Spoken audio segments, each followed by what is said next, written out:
Hey everybody, welcome back to the Gamers Lounge podcast. My name is John Meadows. With me as always is Eric, Nathaniel, and Dennis. What's going on, guys? Hello.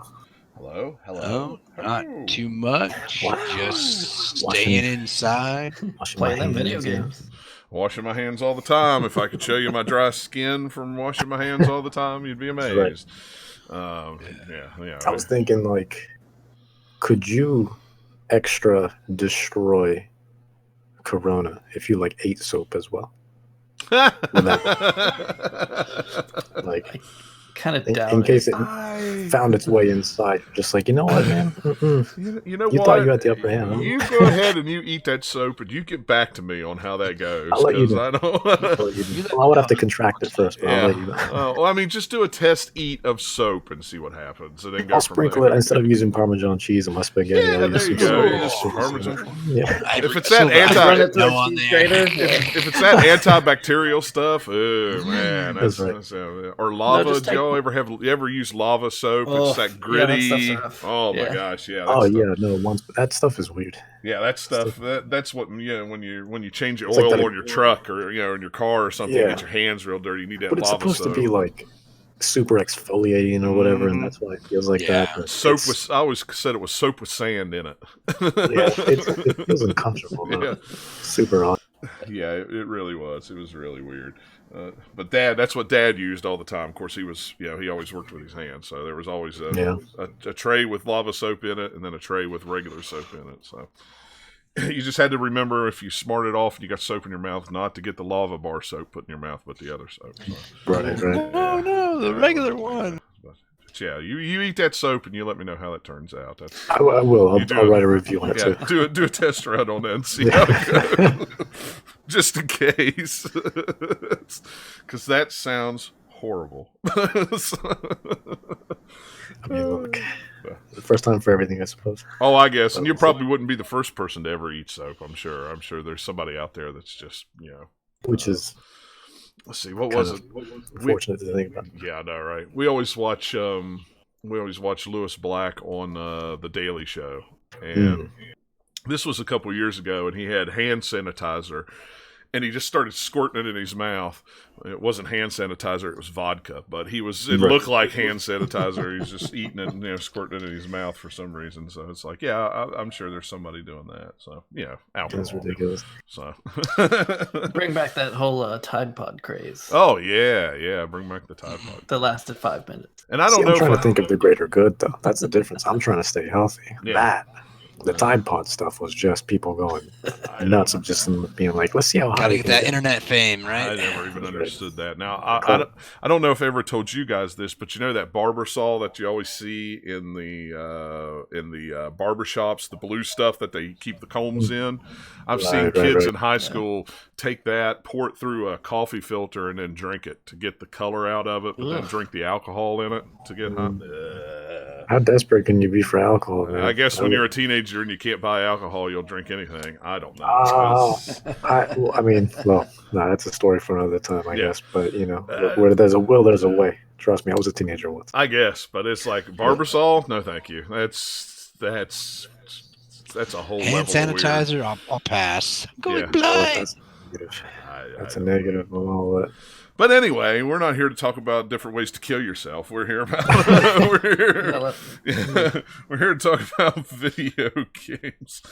And I'm going to let Dennis go first because he's the only one of us that's played Resident Evil, and I think you already beat the darn thing. Was what I saw on Twitter, right? It for the second time 30 minutes ago, actually. Wow. Is it shorter? Wow. Is it shorter than 2? I want to get it. I mean, look, all the Resident Evil, because we were talking about this earlier in my chat as well, where it's just like all the Resident Evil games have always been relatively short. Right. And if anything, they want you to go as fast as you can. Like, that's why they've all, especially this one, actually, I was looking through the achievement list. There's an achievement that you get for beating it under 2 hours. Like, they want you to run through it, Crap. I'm not even joking, yeah. So they want you to go fast, and RE2 had a similar thing, except I think it was like 3 hours for RE2. And,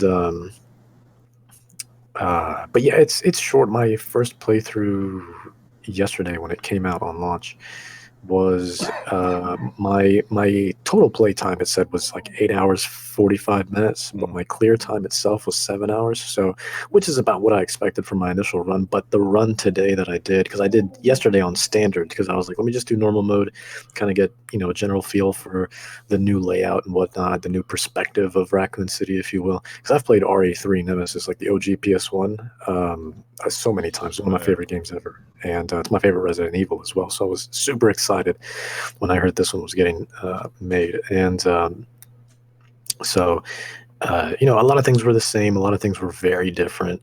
They trimmed out a lot of fat, but I think it made it for a better game that way, because there wasn't just a bunch of running around. Granted, I have a soft spot for it, because that to me has always been kind of what's made Resident Evil, is kind of running around, almost in a, for lack of a better way of putting it, almost like a Metroidvania-esque style of like, get this item over here, then go all the way back to this room, and then unlock this box, and then take that into the basement, and then unlock that. But wait, now we got to go up to the ceiling, and not the ceiling, but the roof, and grab something up there, to work out this door here, to find a code over there, and it's a lot of that inner, how it all intertwines has always been amazing to me. Yeah. Backtracking.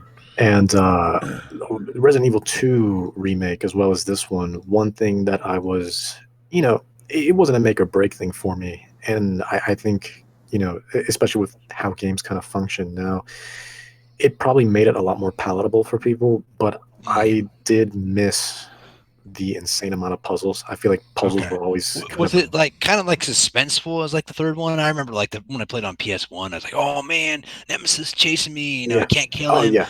But you fight him, you get a couple different options with Jill, you can do this or that. And I like 3. People tend to rag on it. People really like 2, and they're like, oh, 3. 2's amazing, but 3 was always great to me, just because of like what it did at the time. Yeah. From it had some really cool concepts. Like they put in some neat combat features from what I remember, and kind of mix things up a little bit. Yeah, and watching speed runs of that game is like fascinating as well. Watching people just beat this game in like half an hour, and exploiting, all the things that Nemesis is capable of and not capable of. And cool. Are there any like neat unlockables or anything? Do you get any bonuses? Can you play as like Hunk or anything like that? Is there a mercenaries mode? So at the moment, no. It does come with Resident Evil Resistance. So if you buy Resident Evil 3, it comes with Resident Evil Resistance, which I haven't played it yet. I'm going to play that on Monday. But that's like the online thing, right? Yeah, it kind of just looks like a Resident Evil version of Dead by Daylight, to be honest with you. Someone plays as the tyrant, and then there's 4 of you that run around and try to escape, basically. So it just seems like that, basically. I don't know if they have generators in there too, but we'll see. And I think so far I've heard decent things about it. It wasn't, a core feature for me. I mean, this game could have released without it, and I would have been like, great, it wouldn't have changed anything to me. But so long as it's not, the abomination that was, Umbrella Corp, because that game was that, and Operation Raccoon City, which is just like, those games just shouldn't have existed, period. But but they do, so, but that's, it is what it is. But no, Resident Evil 3 remake to me has been fantastic. I mean, I couldn't put it down the first time, so I played it on standard on Friday, and it was just 7 to 8 hours of just one sitting, one go, and it was just, I don't know how to put it. It was really great. It's one of those things of, it's a lot more linear.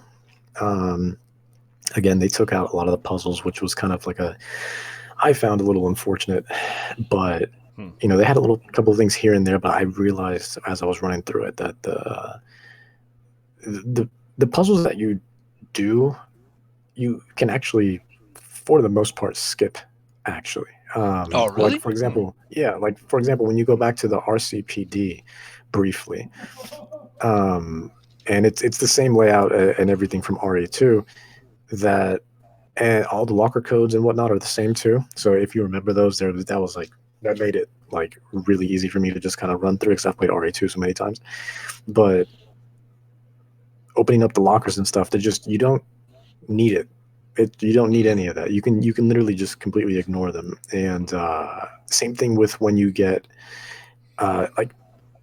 you get like bolt cutters. You get bolt cutters at one point in the beginning of the game with Jill, and I think you only really need them for one door.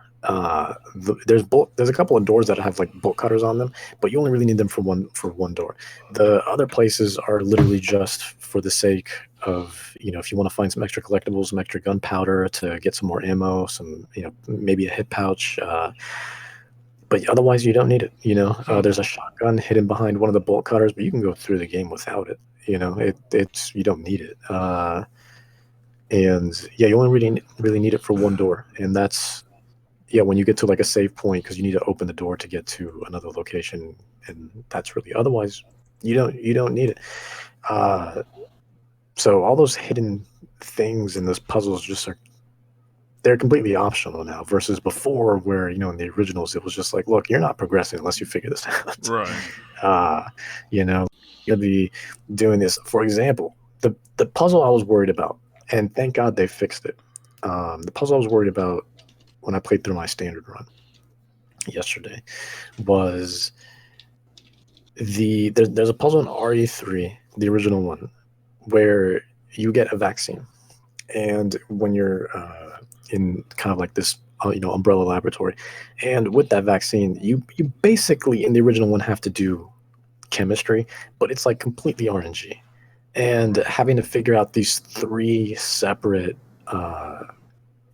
kind of, I don't know how to put it, but these three sequences basically, and it's completely RNG. There's no set pattern for that puzzle. Every time you start a new game, it's a new answer for that particular puzzle, and and if you've watched any speedrun for Resident Evil 3, any speedrun that has that involved, because there's so many different runs. There's usually people do a kill Nemesis every time you encounter him run, no damage run, knife only run. There's so many different runs, but if your run consists of that particular puzzle, that's usually a big reset point for a lot of people, because that puzzle can take forever if it doesn't go your way. Right. And it's miserable. And if you're playing casually, it's excruciating, that puzzle. Now, thankfully in this one, they made it so much easier. And it's basically just like, all right, now that you got the vaccine in there, you have three separate, we'll just call them levers, basically, and you have to get these. You have to color code it, but you have to get them all green. Now you can switch each of the switches to low, medium, or high, and you just got to kind of figure out the pattern. But it's the same pattern every time, because I did, it's the answer to it yesterday worked today as well. So thankfully it's not RNG anymore, and you can do it in like 10 seconds, and it's consistent, and you don't have to sit there for potential hours as you're trying to figure out this stupid sequence. So they fixed that puzzle, because that puzzle is more terrifying than Nemesis, I'm telling you. And I was dreading that thing. I was like, look, they've taken out a lot of stuff, and they've changed quite a bit, but I hope they did something with that puzzle. And then I got to it, and I was like, okay, they left it. Jesus. Let's see what happened. But thankfully, it was a lot more reasonable now, and it's consistent versus the RNG nonsense that it was before. Right. But they changed a lot of things. Like there's no Resident Evil 3 Nemesis on PS1 also had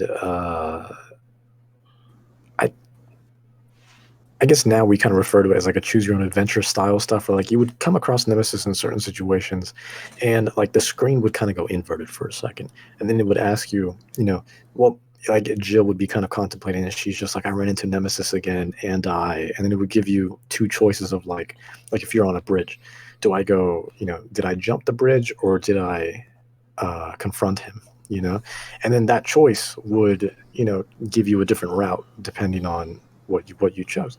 So, but if you had to confront him, obviously then you have a boss fight, right? Versus just jumping over the bridge. But if you jumped over the bridge, yes, you don't have a boss fight anymore, but now to get to your destination, it takes so much longer. Like that's like an hour route, versus just fighting him head on and then just getting to the building you need to get to immediately afterwards. So it gives you those choices. But this one was pretty linear, and there's also no multiple endings on this one either.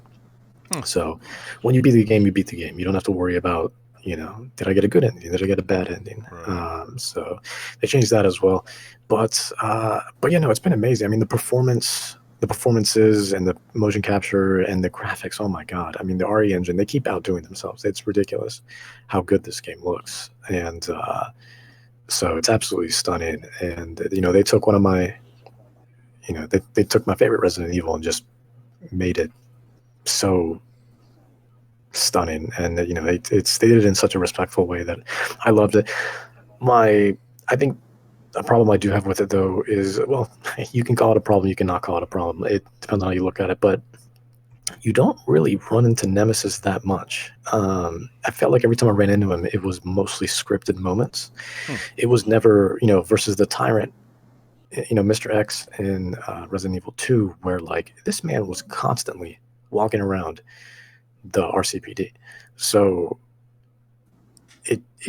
you never knew what corner or what room he was going to be in. It was always, it was kind of like Alien Isolation, where like the Xenomorph just kind of has its own really smart AI, just being all over the place. You could be sitting still, then all of a sudden you hear a door open, or in the case of Alien, hear him crawling on the vents. This one just didn't. Nemesis. He never he went through a wall once, but that was a scripted moment as well. Every time I ran into him, it just felt scripted. It never felt RNG. So I don't. So that was one of the most, to me, kind of unfortunate, but because it didn't. That level of suspense, I guess, wasn't there as much once you figure out, if you can get through this segment, you'll be okay. Until the next segment where he's like, he needs to come out again. Now. Yeah, I mean, that was kind of my biggest issue, because in the original one, I mean, you could just be like minding your own business, going up the stairs, and all of a sudden he'll just crash through a window. Just crash through. Yeah, stars. Right, screaming stars. Which, by the way, I found out today. This giant grenade launcher. I found out today. Apparently, because I didn't look through the credits really yesterday. When I was looking through the credits today, during this. Once I finished my second playthrough, he apparently had a voice actor. So think about that. Oh, really? Yeah. So that's easy paycheck, one line. Oh yeah. And then he's got the Vin Diesel in Guardians of the Galaxy thing. Just say I am Groot in 5 different ways, and we'll take care of the rest. Here's your $20 million. We'll see you later. Okay. That's right. Groot. And so I was like, oh, wow, okay. All right, this man got paid. You can't be mad at him, whoever it was. But yeah, no, I wish it wasn't so scripted, because Mr. X was like genuinely terrifying. Like, he was always walking around. I don't know if you've seen those. Yeah, I saw some of the gameplay from the second game. Yeah, like the gameplay, but also there's some channels that like to, open up a game. Let's just say that, where they kind of go out of bounds, and kind of take a look at stuff. I saw one for Resident Evil 2 a while back, and Mr. X never really despawns until he needs to be somewhere. Otherwise, he's actually walking around everywhere. So he could be at any given moment, anywhere at any given moment, with no set path. So and he only really has to despawn and go somewhere else if he needs to be at a certain location at a certain time. So so that was really cool to me, versus again Nemesis, where I was like, you're terrifying, man, but after that first, and now on my second playthrough, I was like, you really only see him just a couple of times, and it's kind of unfortunate. I wonder if they just didn't have time to implement it the more complicated way and did it this way because it's a little easier to do, or who knows what. It's possible, but I remember reading somewhere that they used this pretty much the same AI and model from Mr. X. They just kind of changed, how he looks, obviously, into Nemesis, but otherwise he's the same size, same AI, same everything. Because RE3 essentially, one of the reasons why the development was so quick on that was because they just built off of RE2. Basically, they're like, we have all the assets in the foundation here, so let's just build off of that. So, but yeah, I mean, it's possible. It's weird. I don't know why. You also, you spend a big portion in the original game in the police department, and in this one, you're only in the police department for you can run through it in 10 minutes. You're not in there for long. So, but again, I think a big portion of that also has to do with the lack of puzzles. So, but yeah, I got through my second playthrough today. Literally beat it as of now, an hour ago, just You're a shortly machine, before we man. went live. And my second playthrough, I did it on standard yesterday, just to kind of get a feel for it. Today, I did it on hardcore, and my clear time was 4 hours. So, it's like, yeah, I know people are complaining it's short, but again, I don't know what you weren't going to get a 50-hour Resident Evil. I'm sorry, Well, that's just no, I wasn't- mean, this is a that kind of game. no. Right. I mean, Never has been. it's a remake of a game that was made in 1999. The Correct. games just weren't. Resident Evil games were never really long. 10 hours, maybe at the most, if you were a slow player. If yeah, and you, I mean, there were games that were like long, obviously back then, but if you look at what they did technically, and what they had to sacrifice, because you could only fit so much data on the disc back then. You know what I mean? Resident Evil 3 also had a bunch of cutscenes that took up a lot of space, and there's a great article somewhere, I can't for the life of me remember where it was, but I read a great article of like when they ended up getting, was it Resident Evil 2, actually, either 2 or 3, one of them got over to the Nintendo 64, and that should have been impossible because of the cutscenes alone maxed out the cartridge. 2 and 3 were both on 64, weren't they? No, were they just both? two. Just Just two. two? Just Was two. it Just two? two. And I mean, look, if you have no other way to play it, back in the 90s, your N64 is your only console. It is one of the, actually, I mean, outside of Conker's, it is the best mature game you can play for N64. And it's not terrible. It's a pretty good version of Resident Evil 2. I think the character models are a little bit better than Resident Evil 2 on PS1, but the backgrounds and the other stuff are way. You can definitely tell now, but back then, it's a coin toss. Right. Yeah. Everything. And it plays pretty well on N64. It's super impressive. I think you can actually watch like a video presentation. But of, I like, mean, someone doing it. honestly, if you're gonna play the original, if you're gonna play number 2, either play it on the GameCube or Dreamcast. That'd be my suggestion. Oh yeah, that's true. Yeah. All I ever played them on was the Dreamcast. I played 2. I played 3. Code Veronica 2 and 3 on the Dreamcast.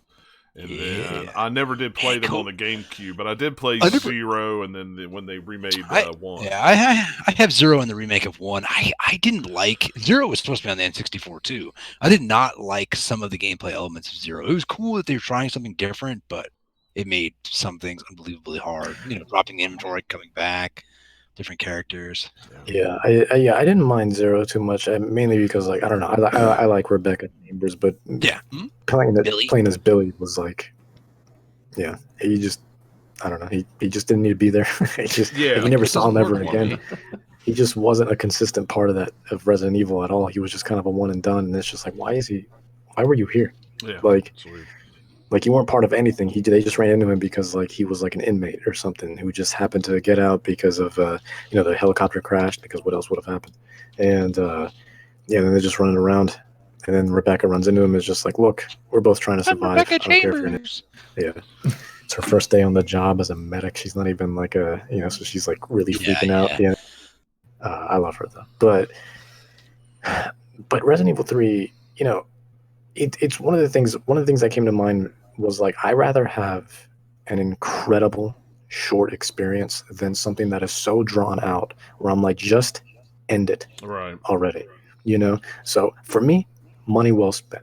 I thought it was incredible. It has high replayability as well. That's the thing about Resident Evil. It's got high replayability because they have collectibles everywhere. They want you to beat it fast, They reward you for beating it fast as well. So that's when you start getting the infinite, rocket launchers and stuff like that, and then you can just feel like a god just going through that game. But it's a game that always comes back to me that I think about is Days Gone, because Days Gone was so good, but that game also lasted forever. Like, that game was 60 hours long before I finally got the credits rolling. And that game also did not need to be open world. That game could have been completely linear, trimmed at least 30 to 40 hours off of that game, and still had a quality game there that would be arguably better, because you're not running around this open world that's so empty anyways. I mean, it's very detailed and beautiful, but there's nothing to see. It's just nothing but forest. Right. It's forest and like a couple of abandoned buildings, zombies everywhere. I get it. It's like the theme never changes. It's the same thing no matter where you go in the open world. So just keep it linear, and just get to the point. Just get to the point. You got me driving from over here because the fast travel is not that good. You got me driving from over here all the way to the other side of the map. It takes me 20 minutes to do that because the map is just too big. And that game just did not need to be open world. And it was way too long. But again, credit where credit's due. That game was amazing. Great story. And I applaud the work that Sony Ben did because it was a really good game. But again, that game just so many times I was just like, just end it. Just end it. Why are we still going? Why are we still going? And they could have had like 3 different like endings too. Like, cause I was like, this would have been a good place to end it. I would have given you a standing ovation. And it was like, here's another 20 hours. And I was like, okay, that would have been a good place to end it. Here's another 20 hours. That's been the one turn off with that game. I'm not a real big on zombie games anyway, but I wanted to play it. But it was like, man, 50, 60 hours. I don't want to commit that. Not in that kind of game. Not that kind of game. Right. And again, it just did not need to be open world. It never felt rewarding going to, exploring or anything like that. It was just, not every game needs to be open world. I know everyone gets excited to make these, big open games, and it is cool to see what people make, but you just don't need to be open world sometimes. And Days Gone is a perfect example of that. Of just and this game is 40 hours too long. You could have had an amazing 20-hour experience. I think about Spider-Man. Spider-Man was relatively short. No one said anything about that. Spider-Man was like 10 hours. Well, right? I'd say it's more like 20. One thing about Spider-Man is everything was unlocked on the map right away. You could do whatever you want. Tinker with the story, go and the web swinging. Oh my goodness. Oh, Spider-Man was also where you could pick and choose what you wanted to do, so you could play through just the story, get through it a lot quicker than if you're trying to go find all the collectibles, which some people want and some people don't. And so it was very easy to kind of play it how you wanted to. Yeah, because I ended up spending about 20. I think when I was like done with everything, I ended up spending about 20 hours on Spider-Man. But if you were just going through the story, like 8 to 10 hours. I don't. Seems pretty average. But again, if you were going to get all the collectibles and everything like that, sure, it probably was about that. So. But again, like Spider-Man was amazing. That's one of the best games this generation, in my opinion. But it just, you don't need a long campaign. I think because the thing about Resident Evil 3 also, it was just, it was hitting all those points like just right. I was like, oh man, that was incredible. This cutscene was amazing, and the seamlessness going from cutscene to gameplay is very much. People always applaud the way God of War did it. God of War, like you never really saw a loading screen. It just kind of went seamlessly from gameplay to cutscene, and you were always so immersed and so into it. You never felt taken out because you were just sitting through a loading screen of like, oh, let me load the next level or this next room or whatever. It was seamless. Like you can play through that whole game without seeing one loading screen, unless you die, of course, and it's got to reload. But otherwise, you won't see one loading screen at all. It is seamless all the way through, and it is I can't applaud that game enough, and everyone that worked on it. They outdid themselves, and I thought it was amazing, and I felt like I got my money's worth. So again, it's not so much about length to me as it is just really hitting those notes just right. So and I think we're in a time now with a wealth of games coming out at one time that you don't want every game, open world game, or every action adventure game to be 40, 50, 60 hours. You want a good 20 hours at most to get in and out and get on to the next one. Because when I expect my RPGs to be long. I'm going in, if I'm buying, some, RPG, The Witcher, or something. I'm trying to think. Trials of Mana's coming out soon, for example. Yeah. I know that's going to be, I'm going to have to put 40, 50 or more hours into it, and it's just like, I've got several games like that on the shelf that I've bought that's like, man, I really need to play that, but oh man, it's going to be 60 hours and I only, have the weekend to play, or I only have this to play. Of course, I've got more time now, but, it's, at the same time, it's like, that's what a lot of people were complaining about when Resident Evil 3 came out. They were like, oh, I'm not done playing this, I'm not done playing that. Well, you don't have to buy it right now. I mean, I mean, that's the thing. Nobody's holding a gun to your head going, you just bought 2 games last week, here, buy another one. It's also a big thing for me too, and why I actually appreciate shorter games now is because I used to be that person that was just like, oh, that's a short game, I don't want to bother with that. Right. But now it's like I appreciate it because for me, there was a study done, and this article is probably old at this point, 2 years old, but like only like 30% of people that buy games complete them. Mm-hmm. And I found myself in that situation of just like I got tired of buying all these games, playing like an hour or two, and just never finishing them. So I just put my foot down and was just like, okay, one game at a time now, and the shorter the better, because now I can finish it and move on to the next one. What's next in the queue? What's next in the queue? Right. And versus these 50-hour RPGs where like and again, RPGs are my favorite genre, but it gets to that point of a lot of it can be, not always, but can be filler, and it's just grind, like, the grind. and you reach a roadblock sometimes of just like, okay, everything was going smoothly, now there's a boss that all of a sudden had a crazy difficulty spike, I gotta grind like crazy, that's gonna take me 3 or 4 hours of just grinding and leveling. Oh, let me upgrade my weapons on top of that. Oh, maybe I should change classes. Oh, maybe I should change characters. There's just so much management that goes into that versus just like, can we move on? Like, can we just move on now? I want to play and I want to appreciate your game. I want to continue the story. I want to see the beautiful world you've created, but I can't do that with these constant, roadblocks. And then after a while, you start to lose, incentive to keep going because you're just like, you know what, man, it's just like I have so much other stuff to play. And what do we have? Like another 20 hours. And if it's going to keep being like this, no, we're good. Yeah. We're good. I'm moving on. And a lot of it, for me, depends on the game. Some games I want to be longer than other games, like Red Dead Redemption. I want that game to be long. I want to, I don't want it to be too long, but I don't want it to be over in 10 hours. To me, I want it to be, I want it to go on a little longer. But that Cosmic Star Heroine game that. Amazing. The amazing game. It was 10 hours. It was quick. It was easy. Really? Yeah, it was great. I knew I bought it for $2. Yeah, I like the art style and I like the reviews. So. Yeah, I mean, and it's great. It's like an old school 8-bit. But that's the perfect amount of time. We got lots of stuff to play. We're busy. That 10 to 20 is perfect. Yeah. Get beyond that, and I'm like Divinity Original Sin right now. Sorry to intrude. Playing that with a buddy, and I'm like looking. I'm like, how long to beat him? Like 50 hours. Yeah. Oh, that's not a short game, even if you know what you're doing. I know what I'm doing, and I cranked it down to easy. So shooting through. Yeah. That game's just long more for the combat system is slow because of the turn-based thing, and everybody gets a turn that links. We get to my turn. I got some funny stuff to tell about that. Yeah. So. Yeah, but. It's but yeah, just not to draw it out too long, but yeah, I just feel like I think ultimately though for me it comes down to pacing, so you can have, if you want to make your game 34 look, I'm not saying don't make long games, please make more long games, I'm all for it, but it's pacing's a big thing for me, where like if you're just hitting all those right notes, for example, Pokemon Sword and Shield, when I was done with it, I was 50 hours in, right? Didn't feel that way. To me personally, it didn't feel like I was 50 hours in. I thought the pacing was fine. Granted, I was running through it like I was, because the game holds your hand at this point. But it was about 50 hours by the time I beat it, and the pacing was fine. It was steady throughout.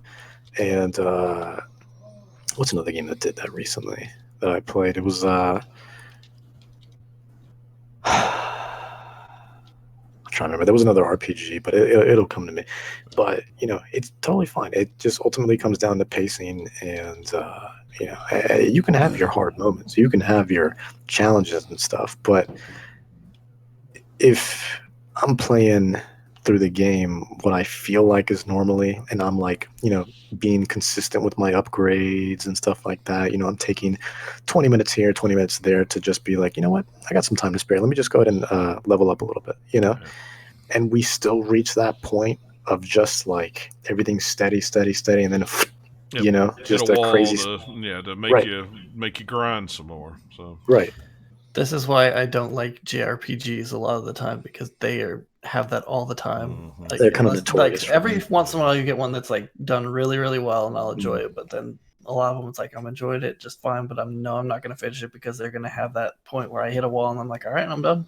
I think that's what I liked about Xenoblade Chronicles 2. I didn't like 2 as much as I liked the expansion game that was. What was it? The Torna. Yeah, because it was more of a compact story, so it moved along quicker because it wasn't a full game, quote unquote. It was, and I enjoyed it better than I liked the main game because I didn't have to slog around in the main, slog around in it. It was just bam, bam, bam, bam, bam. That's cool, Right. It's, but I don't know. It's like Jedi Fallen Order. I really like that game. It was a great game. Yeah. It was quick. It was good. But the trouble I had with that game was the way it ended. It seemed like it was just getting started.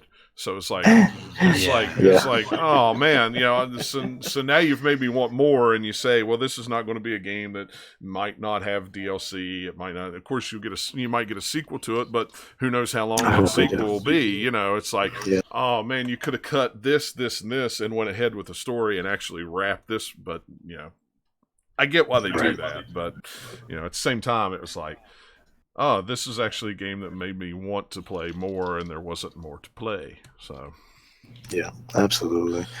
But again, it's like we've been saying, it's also a game by game basis and how devoted you are to a certain game or a series, and how much you're willing to put yourself through as well. Like I know when Bravely Default 2 comes out, for example, even if I hit a roadblock, it's like I know I'm gonna push myself to go more and more because Bravely Default 1, is on 3DS is probably one of my favorite games ever. I think one of the top 5 3DS games for me personally, and I 100% of it after 120 hours. So I got maxed out all my jobs, maxed out everything. There was no quest for me to do. There's nothing. I mean, that the cartridge at this point is just a paperweight. That's all it is. There's nothing more to it. And so Bravely Default 2, chances are I'm probably going to be doing the same thing, but I'm expecting those moments. Could watch like Bravely Default. Bravely Default had those moments of just like I was level 99, maxed out my job classes, and still some of these bosses were one-shotting me. I was like, what? That doesn't make sense. I have reached the peak of this game's. It's a Square. That's a Square Enix game. I expect. That's right. Like it was blowing my mind that I have maxed out everything. How is this boss still one-shotting me? That's unbelievable. Yeah. So but again, it's that type of grind, and and hopefully there's a part in Bravely Default 1 without getting too much into it, where hopefully they don't do this in Bravely Default 2, where there's a chapter where you spend a solid 3 hours just repeating what you did in one of the previous chapters because you're in some quote-unquote time loop. So you have to fight all these bosses 5 times over, and it is the most repetitive, boring, and annoying thing on the planet. And a lot of people, I saw a lot of forums, and if you look at the data as well, that was a stopping point for a lot of people. Say, that's where they gave up. Yep. But for me, I was like, oh, I'm so close though. I've put 70 hours at this point into this game. I'm right there. If I can just get through this. Now, thankfully, I'm glad I did, but I was this close to just throwing away everything. I was like, I don't even want to see a 3DS ever again. I don't want to see this game ever again. I don't want to see Square Enix's logo. I don't want to see anything. I'm getting a restraining order. I just don't want any of this. But it was that close, and I don't blame people, honestly, for giving up at that section because it was really, really close to the end, but it was just excruciating. It was like, this is not good game design. I'm sorry. This is once or twice is fine, but 5 or 6 times, because the magic number in games is usually 3. Right? Mm-hmm. You hit something 3 times, you do maybe 3 phases, whatever. We went through whatever you had to do in that particular segment, literally 5 or 6 times. And I'm like, I thought we were in the home stretch the moment I did it the 3rd time. And they're like, oh, we got to do this again. I'm like, and I thought my game was glitching also. That's how ridiculous it was and how bad it was at explaining what exactly was happening. I thought my game was glitching. I was like, I'm doing it on a permanent loop, but I'm also that crazy stubborn guy that it will keep doing it over and over again until I figure out what in the world is happening. But then eventually it did end, thank God. But yeah, it's a game by game basis. We'll see what happens with Trial of Mana. I'm super excited for that game, but also depending on when does it come out? Does it come out later this month? I don't remember. I want to say yes, but let's see. It's either April or May. It's something like that. Uh, But depending on what's happening, around that time, I can tell already that's going to be a game that I want to beat it. I want to play it so bad because I love all the Monet games, but I can already tell that I probably won't be dedicating as much time as I want to. And you know how it is with 24th. Okay, cool. And you know how it is with RPGs also. It's just like, man, if you don't play for like, a week, like a couple of weeks or a month or whatever, and then you get back to it, you're just you may as well start over because you don't know what in the world's happening. Yeah, so. That's what ends up happening with me a lot. That's why I hate to sit down and start playing a role-playing game. I've been wanting to play Kingdom Come Deliverance. It's downloaded on my Xbox and stuff. Yeah, it's like Game Pass as well. Yeah, it's on Game Pass. It's like, that as well. I want to sit down and play it, but I know if I don't, I'm afraid if I play it and start to play it and then go away, things get back to normal, and then I'm back on the road, and then I'm only playing maybe. I'm afraid I'm like. Then 6 months goes by, he gets back in, he's like, "Wait, yeah, what's going on? Oh, I got to start all over." Right. Yeah, that's why I've been kind of afraid to start that game for the same reason, because it's been on my radar for a while. Yeah. But yeah, no, Resident Evil 3. I mean, the verdict is it's amazing. Don't worry about the game length because you'll, by the time the credits roll, you'll just be like, wow, that was insane. I bought 2 for $8 from Redbox, so that's a steal. I'll play it at some point. Yeah, that's amazing. Oh, I love RE2. It's so good. So I hear Doom Eternal is not as good as the last 2016 version. No, you're the only one here that's played that. So Doom Eternal, yes. I'm pretty much at the end. I haven't beaten it yet, but I have like maybe 30 minutes to an hour left of that game, and we're done. Yeah. But it's great. Honestly, it's amazing. It feels good. The platforming elements that they have in there are ridiculous, but they're also amazing. And as someone who loves Mirror's Edge is one of my favorite games ever. It kind of resembles that in a way, just that kind of first-person platforming and like the kind of high-paced action of it. Because Mirror's Edge, I mean, you're jumping from rooftop to rooftop. You can run really fast, and then you can go, wall bouncing and whatnot. Doom has a chainsaw. Right. And you can do it really is just like what someone described it as, like, bullet ballet, and just like, a parkour shootout. And it's such a good way to describe it because you're double jumping everywhere. You have this tracer blink that makes you not speed run, but like, you do this really fast, like in any direction, this fast blink, if you will, into like a couple of feet in front of you. And, it's so good. It just feels so good, and the music. Don't even get me started on the music because I've been saying Doom. Same thing with 2016. This is a $60 soundtrack that came with a free game, and it's really cool. What a lot of people say. If you like that kind of music, then it's a free soundtrack. Yeah, I love metal, so and also the compositional kind of prowess that Mick Gordon, the composer, has done between 2016 and this one is just insane. It's so fitting, and but it's not overbearing either. It's like perfect background music, but also like you hear it just enough to really get you pumped while you're just going in and just slaying demons, and it's so intense, and it's really great. It's really great. The story is good, and it's a beautiful, beautiful game. Like the environmental design, sometimes I just like when I'm not being bombarded by hordes and hordes of enemies, you just kind of stand still and just kind of look around and just be like, wow, man, they put a lot of this, like thought and design into this. The environments are incredible. Cool. Well, that's good. Absolutely. Because I've heard a lot of people say that they didn't like it as well as the last one that was out, and the map design wasn't as good as the last one, and this and that. So, dang. Yeah, I've only heard good things about it. I'll wait for the price to come down. I've heard some things. Some people have really been complaining about stuff like that. So. It's probably just the hardcore Doom fans. I'm kind of a casual Doom player, so it's for me, I enjoy Doom, and I really like the last one a lot. But the opinions you guys shared and stuff, I'll just wait for this one a little bit. I don't need it day one. I just I just see it as more Doom. it's more Doom, and it's good Doom. So it's I'm not no reason for me to really rail on it too much. Though there is, I don't know who designed this one character. There's a character called the Marauder, and Oh. there, I don't know why this game even has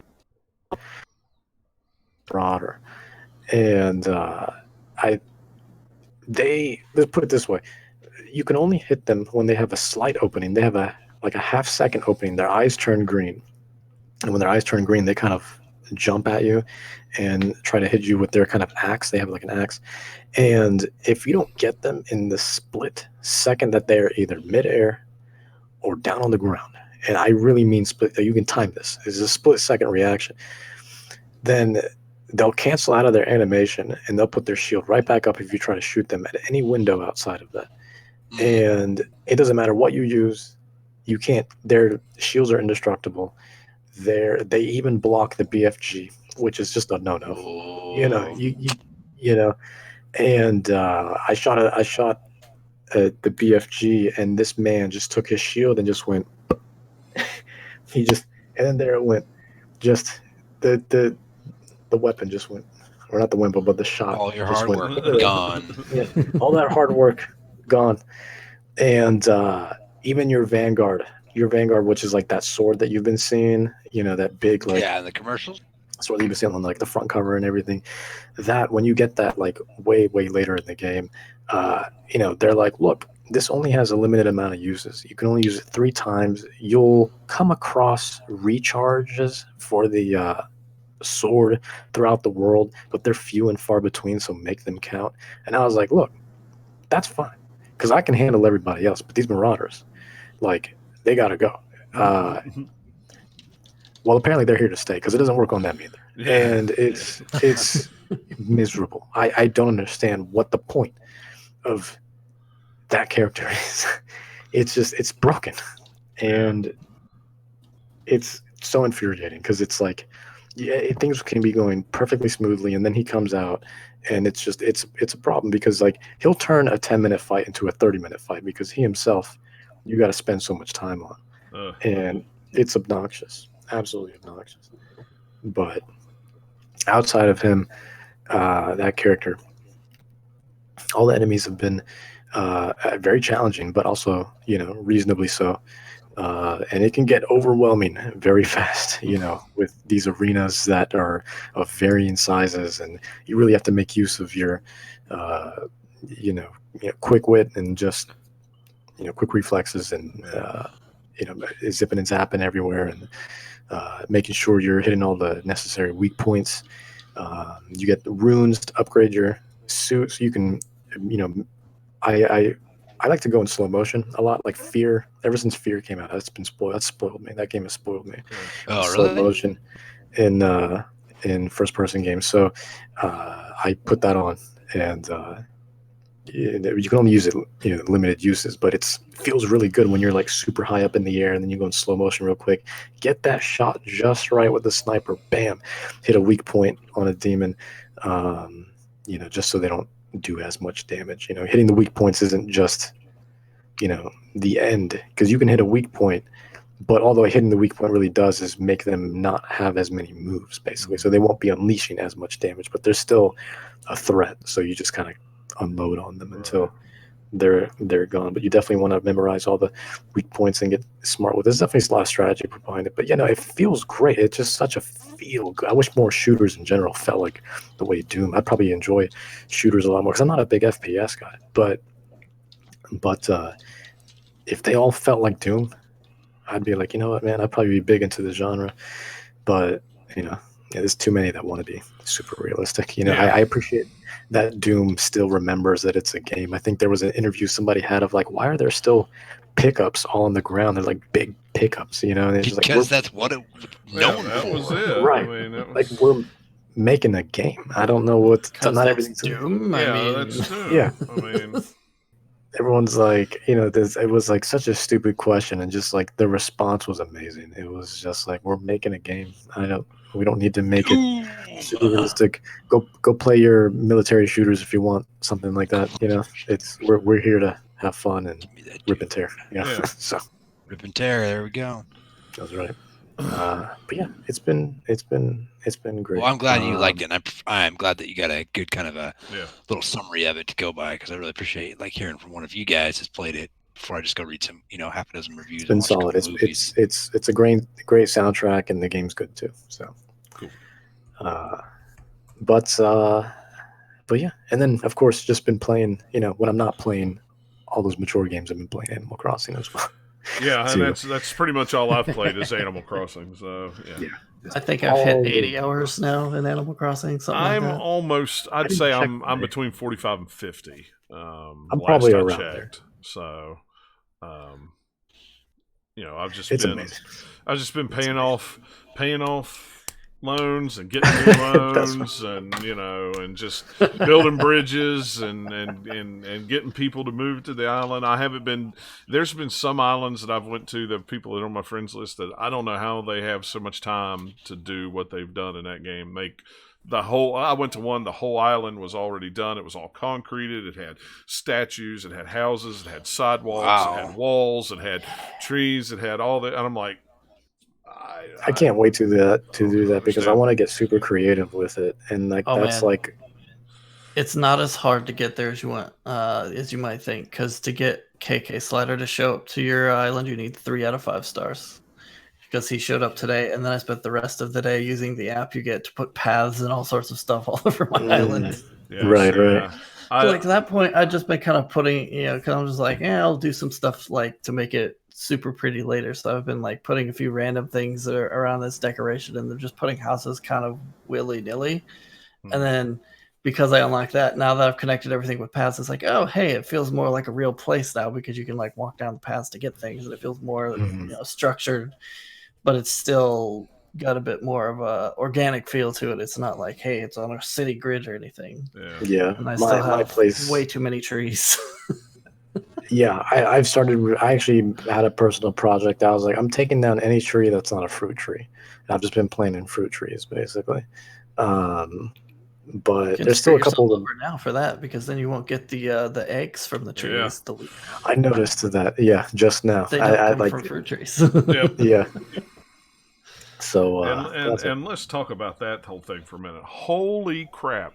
I'm so tired of eggs already. We're only like 3 days in, and it's just like, there's a meme that cracked me up on this, where it's all like they took from The Good Place, and it's about about 6-panel kind of comic layout looking thing, where it's different moments from an episode of The Good Place, and it's the one character is talking about how hey, Animal Crossing, I want some wood. It's not going to be an egg, is it? And it's like, no, it's wood. And it's back and forth, and then at the end, it's an egg. Yeah. Because of course it is. Except, wait, no, it's fishing for this one. Though. Yeah, I've seen a different one about wood, but wood, at least you have a lot of trees. You can just go smack a bunch, and you'll get regular wood. That's You true. get a ton of those eggs. But fishing, I do not get the medium-sized looking fish at all. I don't even go for them. If it's tiny, or if it's obviously the really huge ones, then I can go for it. Or if I'm using fish bait. If you use fish bait, it's always fish. That's a nice thing I found out. Well, that's good to know. I hadn't tried that yet, but oh my gosh, it was just, you catch so many eggs. I know. It's just like there's so many eggs, and there's so many balloons flying around with boxes on them. That's eggs and the regular. I actually, the first night before they did the first hot fix or update, I went through 3 slingshots in like an hour, breaking them because of all the I believe it. I stood on the shore and was just like, oh, there's one. Oh, there's one. And then 5 seconds later, oh, there's one. Oh, there's one. Oh, there's one. Oh, I broke That's it. Let me go buy a that I new have one. the least of for whatever reason, which is funny. And then today, since I was doing all the path work on my island outside, I was getting a bunch of them. Oh, it's ridiculous. Yeah. I've crafted 37 Bunny Day recipes, which I think is all that's available right at this point. I don't know how many I have. I have all the suits. I know I have all the suits, and I guess I've got to craft all that stuff to unlock the one at the end of that the bunny gives you, right? Do you have to craft them, or you just have to have? You have to craft all of them. You can't just have the recipes. You have to craft everything. That's what I thought. So I've crafted all of them. So you get that nice little check mark in the corner. Yeah, I so haven't you have all crafted the different, all of them, 6 different outfits based on each specific egg type. Then you have, once you get all those, you get like a dress and a hat or something. Yeah. And then you have a bunch of random furniture of almost every type. So you get like a floor and a wall and a clock, a lamp, and some table, cool Christmas a lights, bed, and a table, and a radio, and I don't know what all. There's a bunch of different stuff. Yeah, I haven't It's got all that, stupid looking. Yeah, and it's all. I'm probably going to make it and then try to trash it Unless or you're sell doing it. a painted egg theme somewhere, you're not going to be able to really use it. Yeah, I have a severe shortage of tables. I have like one that I can craft. I think one crappy card table I can buy, because I just haven't had RNG give me tables yet in any different form. Except for that Bunny Day table. And I'm like, I'm not using it. No, it's stupid and ugly looking. I need tables, but I'm not using it. Yeah, it's so. I'm like, we're only like two days into the Bunny Festival, and I'm like, oh my gosh, this goes to the 12th. I don't know. I'm all right because last night I did a bunch of stuff. So if you want to put your star rating on your island up faster, go to the Nook Miles and get some of the recipes or the decorations that cost Nook Miles to redeem, because they count for more. Gotcha. Okay. And because I was talking to Isabel or whatever at one point to get recommendations hey, how should we improve the island? And there's some weird little blurb in her dialogue that basically was saying hey, these are good, wink wink, go get them. Okay, that makes sense. And there's some really cool ones in there too. So I have a cool area that I've built now that's all kind of an outdoor stone pool with some other stuff around it that's kind of neat. And there's some fun signs, and there's a giant robot you can build if you get 8 billion rusty parts and whatever it is. Yeah, I saw that. I saw the giant robot. I hadn't bought it yet. I was like, I may buy that. I kind of go back and forth. But knowing that now, it's like, oh, okay, well, maybe I better build that then or buy that then. Yeah, so there's several of them that don't even cost too much to craft anything. So it's not even that difficult to put them together. Yeah. But my island is obviously great because it has Stonehenge on it. Yeah. Yours is the only one I've ever seen Stonehenge on. It now has a path to it. Yeah, that was one I got from a balloon day 2 or something dumb. Yeah, it's so weird because I picked it up and I was like, Stonehenge, what is this? And I put it down. It's actually a really big thing. I'm like, oh, all right, Stonehenge. Yeah, now I have paths running all along kind of the main area of my island that's inhabited, and I have to figure out what I want to do with the rest of it. And I have the thing where I can carve out the rivers and the cliff faces and stuff.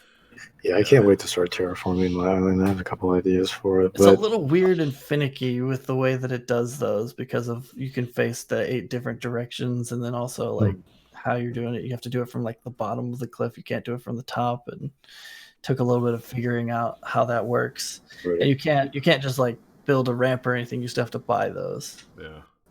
But at least all of the stuff in that app is free. You're not spending resources or money or anything on it. You're just hey, I'm painting the ground with a path. Yeah, that's good. See, I didn't. And you can round off corners, which is nice. Oh. But sometimes I wish you could do a diagonal, because you can't do a diagonal straight path. You'd have to do kind of either stair step it, or you could curve off the edges and make it kind of a little curly Q kind of look. But yeah. Still kind of been playing around with it to figure out what you can and cannot do with it.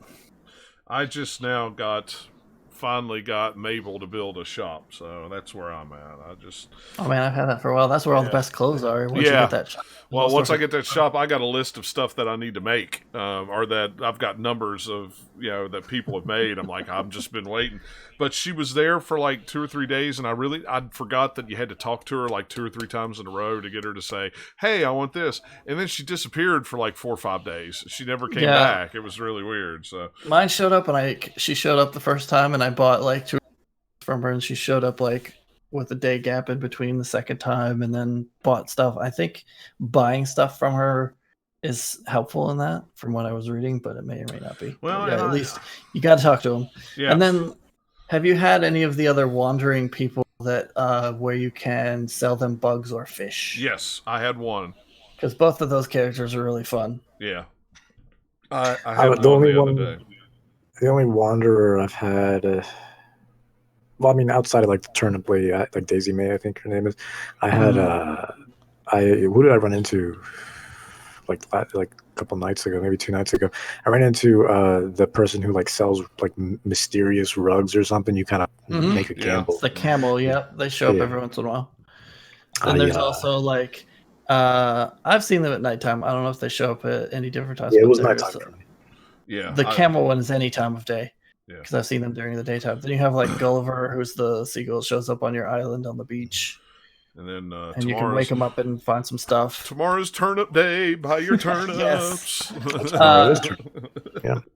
Yeah. You have Flick, who's like kind of a lizard that like is obsessed with bugs. So you can sell them bugs for 1.5 times the price. And then they can also, if you get them 3 of any type of bug, they will give you like a cool little display model version of it. Then there's a guy, I can't remember the name, who does the same for fish, and he's very into sea sports, as in the ocean sea.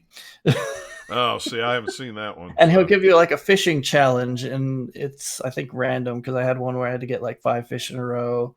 Other people had different ones. I think every time he shows up, it's different. But once you do, you can sell fish to him for 1.5 times the price, and he can also give you models of the fish. Yeah. So, like, there's not as many fish that I would want, but like some of the cooler, like weird, rare ones, like the sea butterfly or something, kind of. Yeah. I haven't done that. And then there's a ghost that can show up on your island at night sometimes. Yep, I've seen him a couple times. Yeah. Yeah. Who else have I seen? I don't know. There's just a bunch of random stuff. The ghost. So I changed. I kind of ignored it for a while, but I changed my island tune a couple days ago into the Luigi's Mansion theme. And so when I ran into the ghost and it played that theme, it was so perfect. It was so perfect. Just the chime. Oh, man. I get endless amounts of fun out of it because every time you talk to somebody, it uses your island tune, and Chives uses it, and all the like different stuff that it shows up. I have Toss a Coin to Your Witcher is my island tune. It's so good. It fits perfectly. It's great. I saw you post that, so I haven't even messed with the tune yet. I haven't done anything with the tune. And the best one is like when you go into the shop to sell, or sell to them, and you talk to them, and it's like the clearest kind of bright tone version of it. If you talk to them in the shop, it sounds like a xylophone a little bit. Yeah, or if you talk to some of the other characters, it's all like the bigger characters that are like, I have like a kind of cow on the island that is all real slowed down, and it's all like almost not recognizable. Yeah. It's a lot of fun. And then my flag for my island now is my Minecraft face. I was going to say, my Minecraft skin I've had for years. I just recreated the pixel art, so I just have like my Minecraft wizard face. I just scanned my flying WV in it and put it on the island that I always use for my Twitter handle. So it was like, oh, that was easy now that I got it where I can switch it at. But yeah, I totally forgot. Go in and make some custom textures for like Minecraft blocks, so I could make them for paths or something. Yeah. Well, yeah. You probably did you see my picture that I posted in our Twitter chat of the NFC chips that I have, the stickers that I have. The stickers. I totally forgot I had those because I was originally going to use them with the amiibo things, and the ones that I have the use. For the actual amiibo chips, those tags don't work, so I've had them stuck over here on the table for like a year, and then I went, wait a minute, I have a Samsung Galaxy work phone that has NFC built into it. And I was like, oh, well, all I got to do is just download that app. So I downloaded the app, and then I went on the website, the Amiibo Bank website, and downloaded all the bins. And I was just scanning the tag. Here, Nikki, write this name on it, because it's just a little tag, and I can't write that small. So it's like, yeah. So I literally went and did all the Amiibo Festival Animal Crossing amiibos. So now it's like, okay, well, today I want this guy to campsite on the island, and tomorrow I'll get this one. And it's like, yeah, I'm not going to go out and track down all those amiibo to try to. Yeah. But my question is. Yeah, what's your question? The Happy Home Designer cards had actual furniture in it. I don't know if those would transfer over to New Horizons or not. I haven't heard. But there's 4 series of those amiibo cards, and there's 400 of them.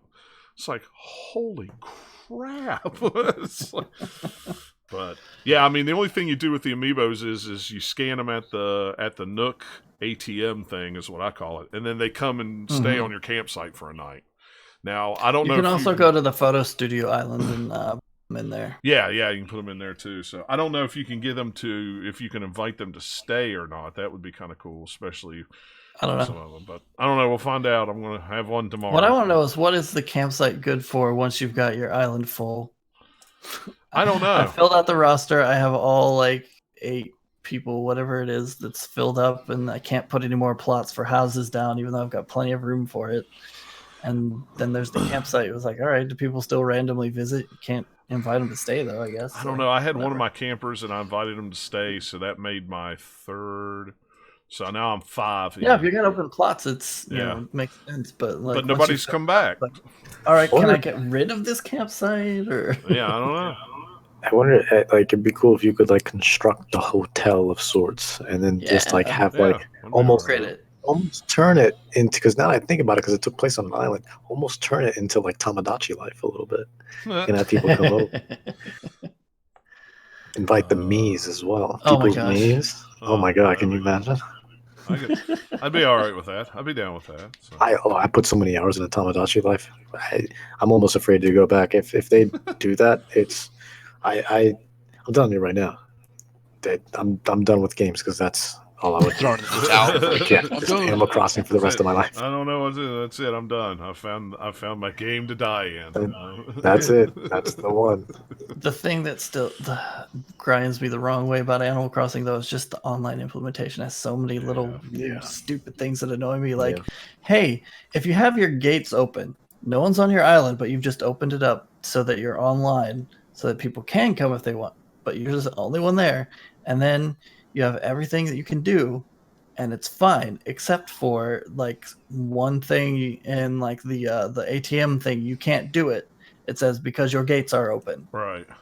And they make you run all the way down there, tell them to close the gates, and run all the way back, instead of just hey, we had to close the airport gates because we did weird stuff with online. I don't know. Nathaniel wanted to use the ATM, so we had to shut down the airport for 5 minutes. Okay, say you're visiting someone else's island. Why not code the game so that the ATM works like a real life ATM, where you put your own card in and you can access it on their island too? It's not actually online. It's just like, hey, it's still doing the same thing.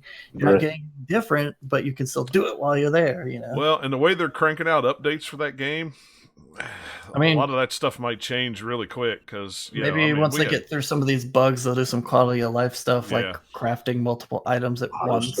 Yeah, I mean, there was 3 updates this week. I mean, it was like bam, bam, bam. Like 1.1.3 now, I think. Yeah, so I think that's what it went to. So it's like most of the time, I think I was looking at it and was like, oh, it's just they fixed some major bug where like things get screwed up. Yeah, I started reading the notes just to see if maybe by some strange chance they implemented I could move my save to another Switch for purposes of playing on TV. But yeah, they've all been like fix the bug where you try to move a house and it doesn't actually move the house, or it's all been quality of life stuff. Where the one was there was too many balloons floating, so we cut that back.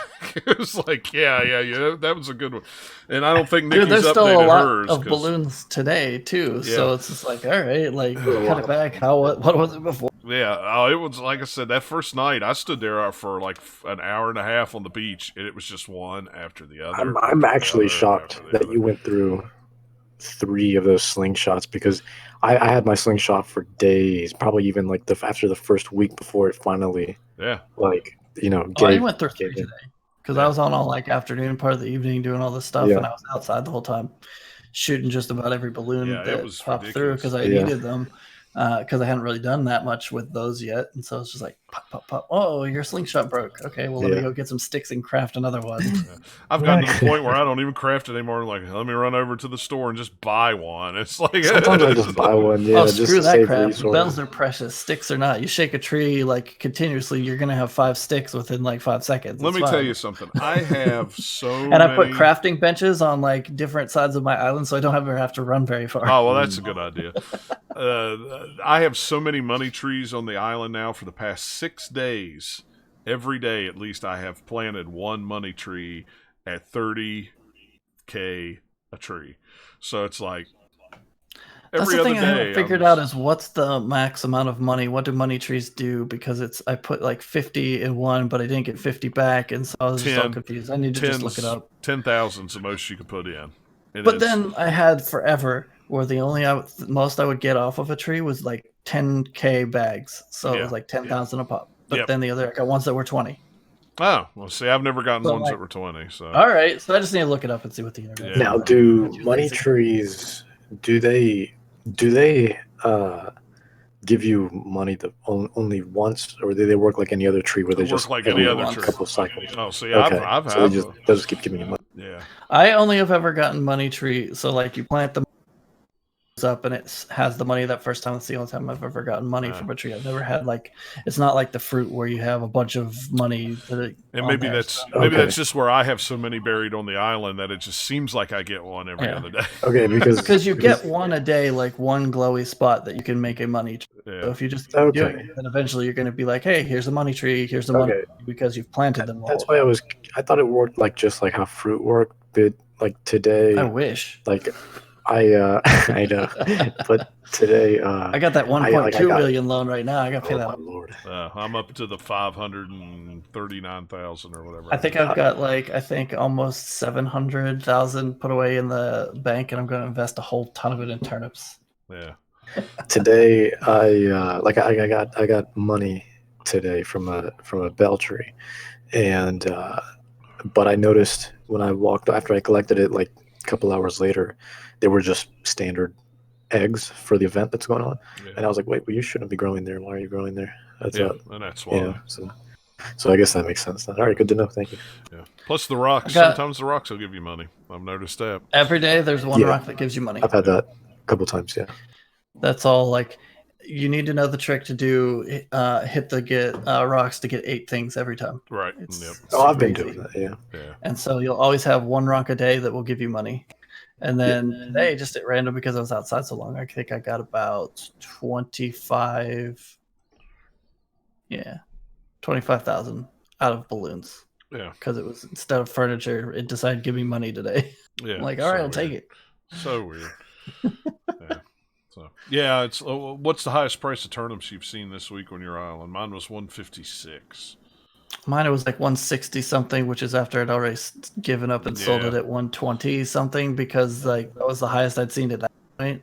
Yeah, that was the way it was with me. It's the previous week it was all hey, do you want to sell them for 40 or 50? I'm like, no, that's way less than you buy them for. Yeah. It's mine's.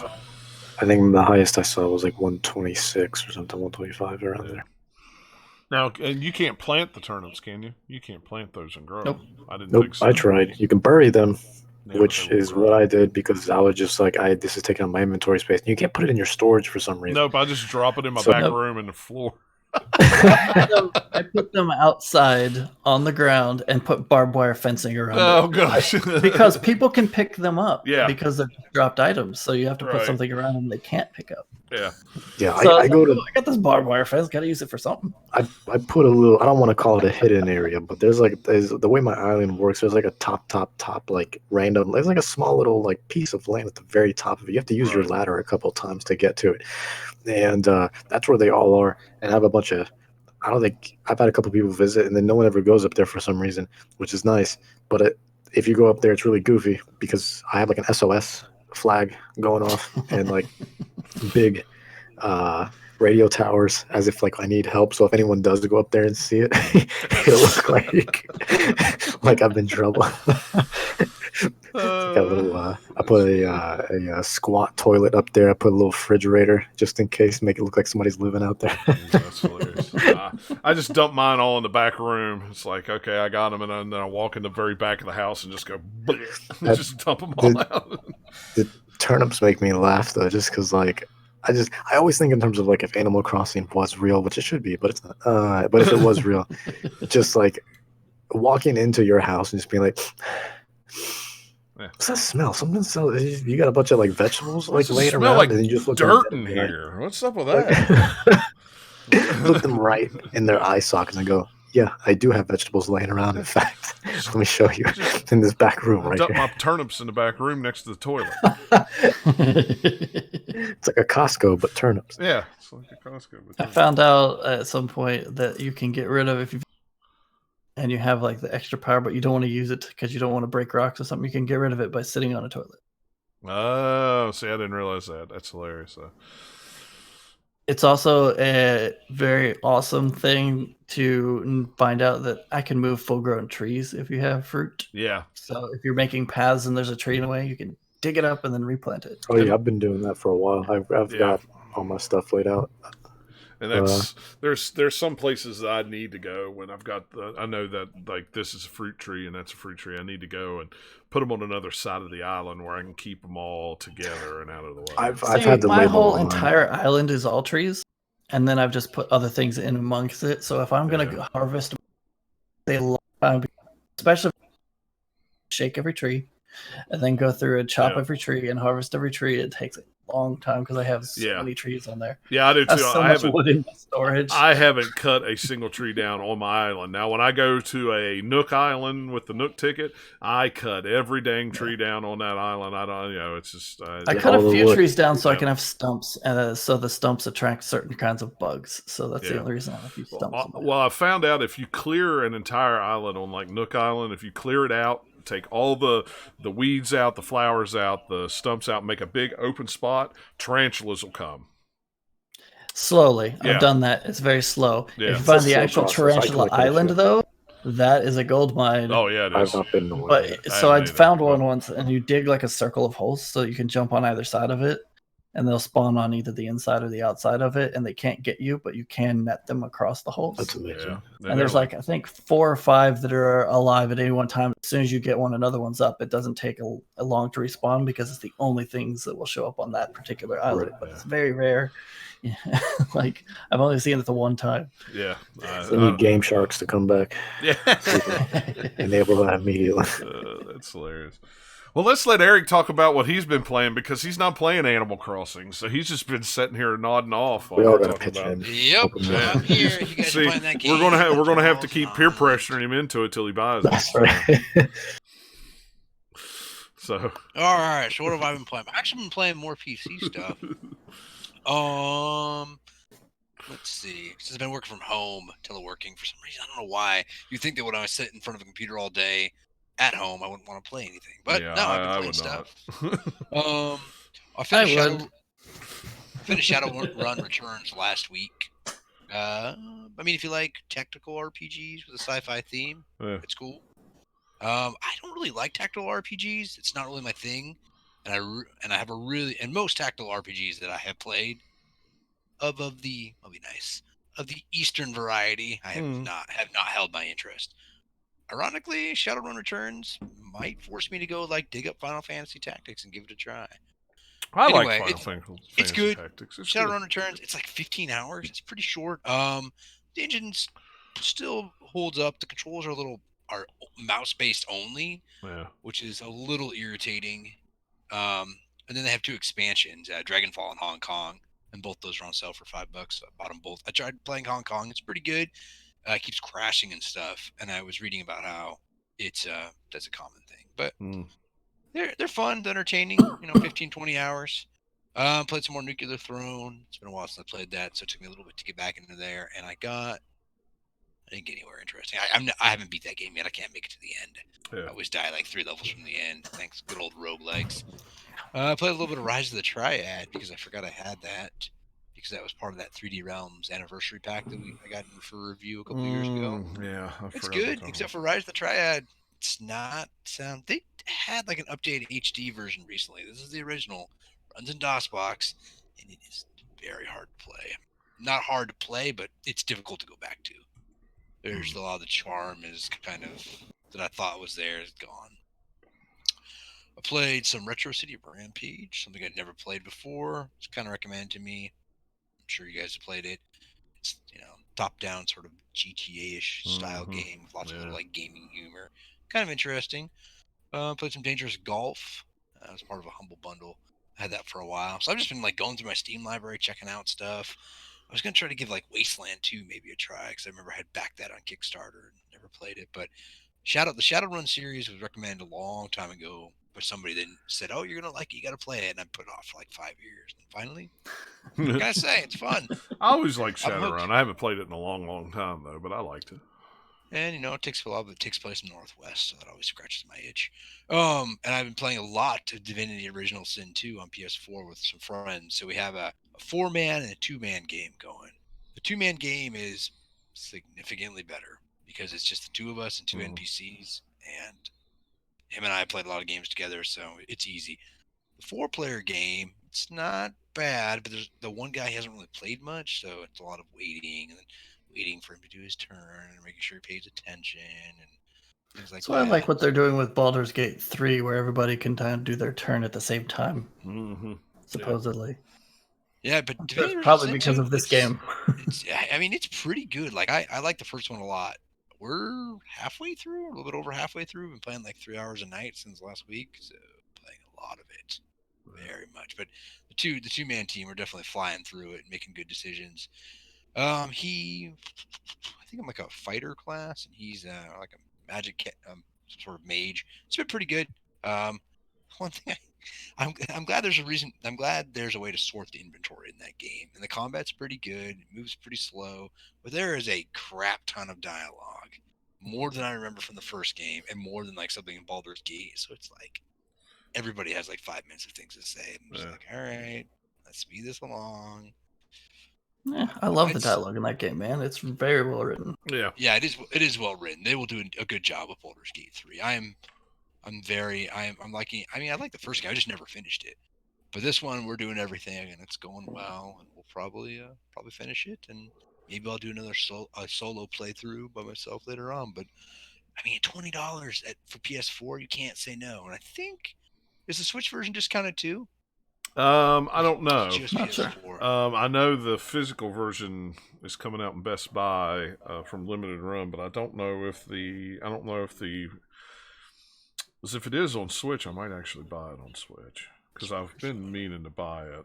I was going to buy it physically from Limited Run, and I didn't for whatever reason. Oh, speaking of Switch, I played some Smash Bros. I tried to play online with my buddy like a week ago. Nothing.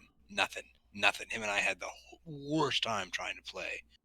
So I don't know what was going on. Probably not servers bogged down. Yeah, not either of our connections were good, but just having all sorts of issues.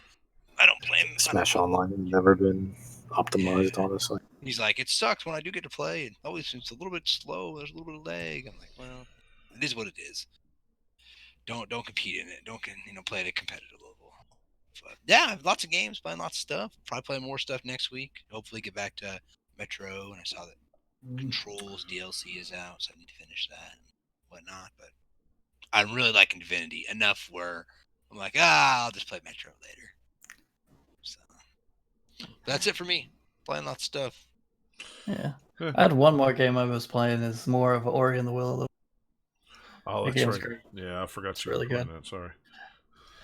Yeah, I've played a lot further into it now, so I've gone to a lot of the different areas of the game, and so the art style and the mood and all that stuff changes based on like the lighting and different just environmental design and stuff that's going on in that game. It's really, really good. Yeah, I've heard good things. I've downloaded it, but I haven't played it yet. It's on. And there's some pretty fun kind of like puzzle or platforming puzzle areas too. Like there's just a lot of fun variety in that game, at least so far. So I'm not sure how many hours I've put into it so far, but I would say I'm probably like, it seems like anyway that I'm over halfway through it, but I don't know. Yeah. Cool. It does not seem like it will be a terribly long game, but I would say probably less than 20 hours, probably more like closer to between 10 and 15, depending on how much of the like collectible stuff you go get. Yeah, I figure. That sounds about par for the course there. So yeah. Yeah, I can't get. I was trying to see if Divinity. There we go.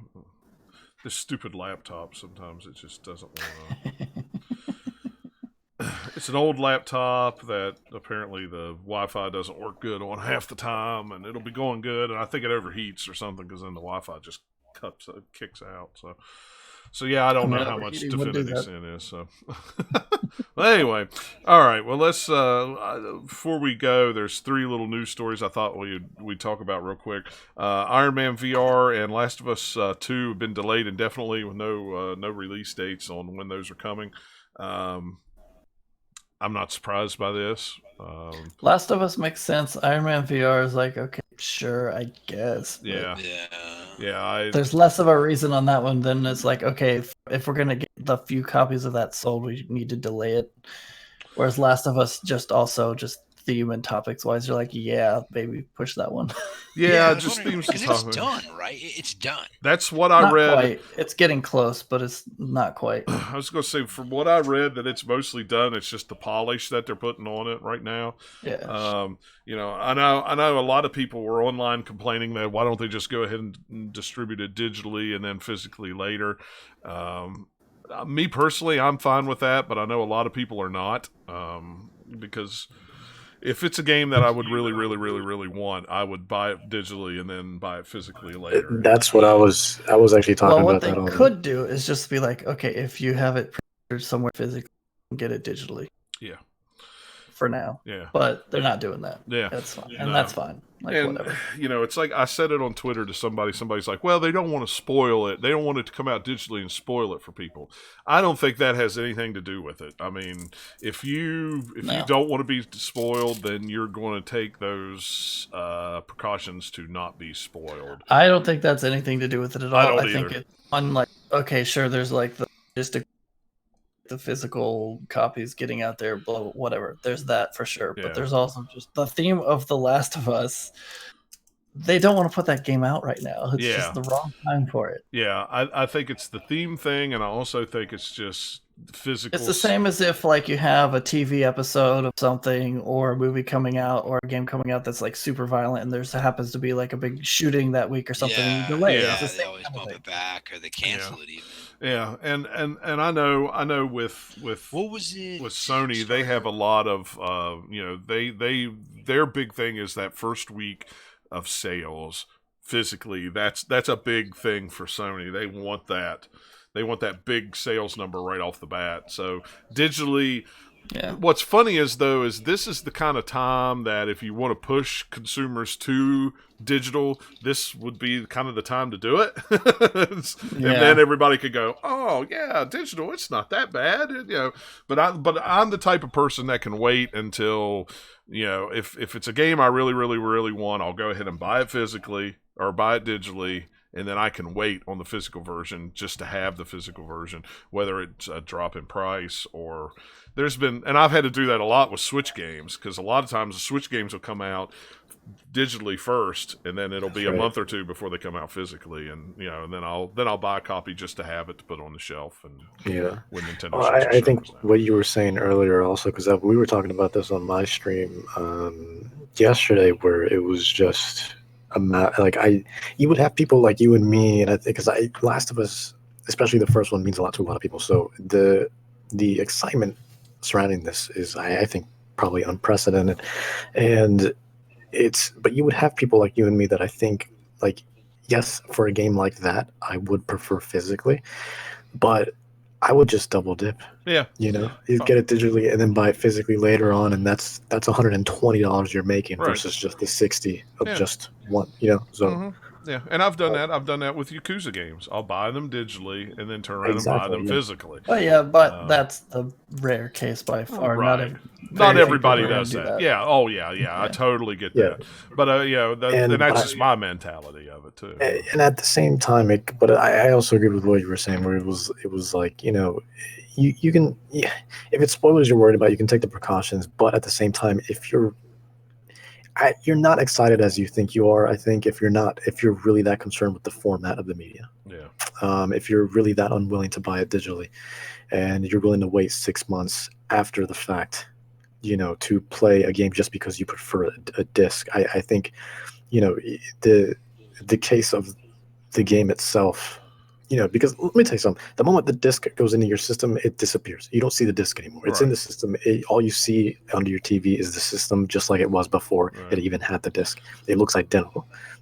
So whether you're getting it physically or digitally, I think it comes down to how much you're willing to play the game. And if you're really going to bring that down to the format of your media, that's on you. You have, that's a you problem. Yeah. That's sometimes. But then there's the people who have to get the physical one because their internet sucks. Well, that's true too. So you're absolutely right. that's physical one, you at least have that install from the disc that you only have to have like an update from the Right. versus the entire thing. Yeah. Right. But I know there's And some Last of Us hardcore. 2 ain't gonna be a small download. No, it isn't. What are I want to see the numbers though. Like how like what's the percentage of people that might live in those like areas? Higher than you'd think. Yeah. Well, I'll put it to you here. We live in a very rural state. I forget how many square miles West Virginia is, but we only have about 1.8 million people, and they're mostly congested in the northern part of the state, closer to Washington D.C., where it's only an hour away. With this whole pandemic going on, a lot of people don't have internet, and they've actually set up Wi-Fi spots in different areas for people to come and sit in their cars so their kids can get on their phone for free to be able to talk with their teacher or do their schoolwork I've seen that. or stuff like that, because we just do not. If you go, we have broadband here in town, but if you go more than 5 miles up the road, you don't get it. You don't have it. Right. It's dial-up. They still offer dial-up here to get people connected. You use floppy disks too? Yeah, so I mean, it's literally just if you just need to get email and stuff like that, they still offer dial-up service here. There's some places you could go to in this state, there are still payphones because you cannot get cell phone signals in certain places. So, I mean, I live in a unique spot where I go, internet could be a big thing, because the only internet provider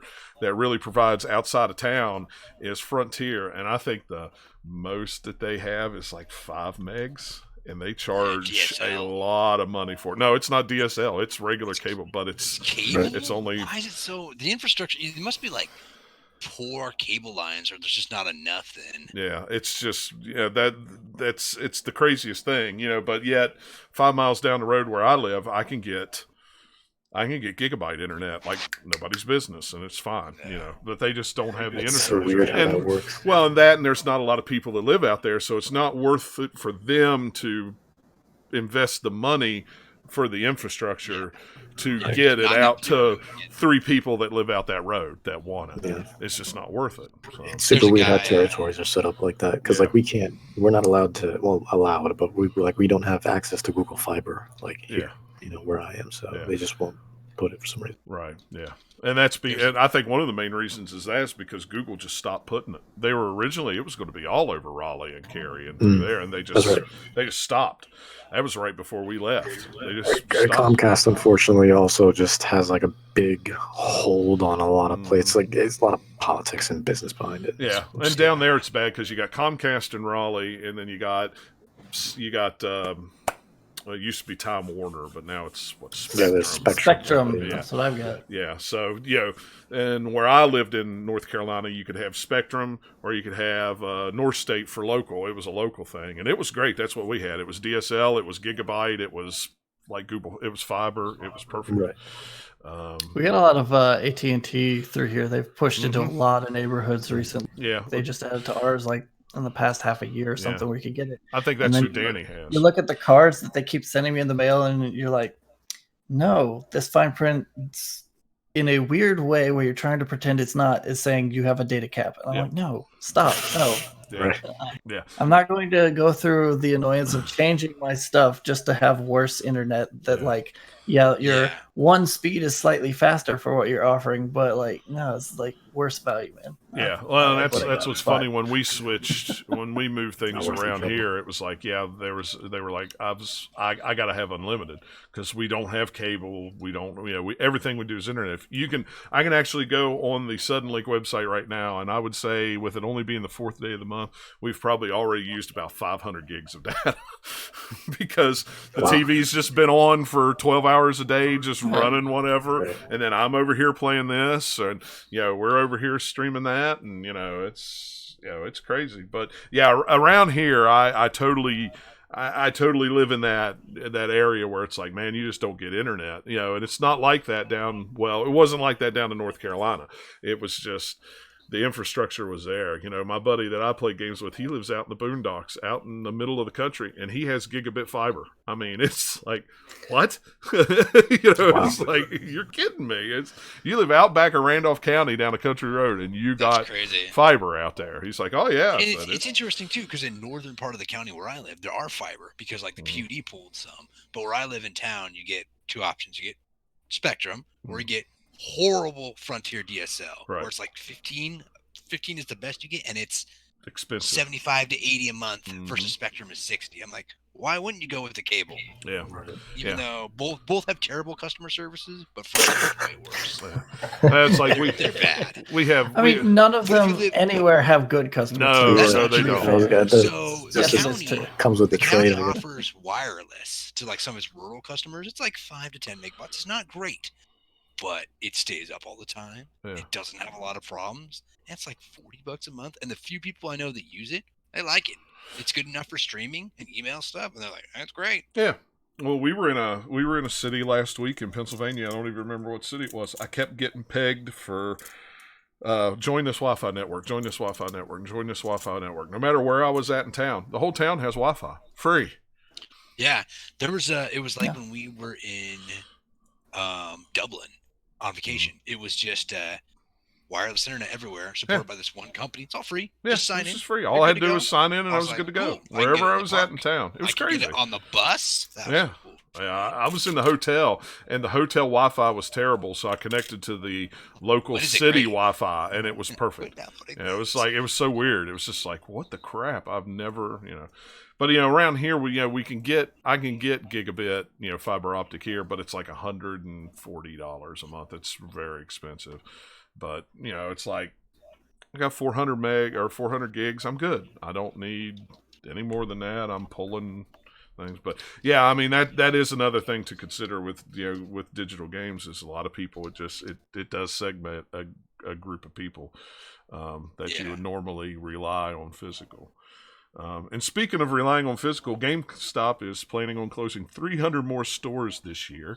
So after being complete jerks and like in the face of a pandemic, you're wanting to pretend that GameStop is an essential business. Screw you, GameStop corporate. No, that's why I left that place. I was going to add there's another company that's in America and Southeast, Game Exchange. They're doing the same thing, only like way worse. I was reading about that. They have a bunch of stores in Texas. I know a guy who works for them, and they're the same sort of thing.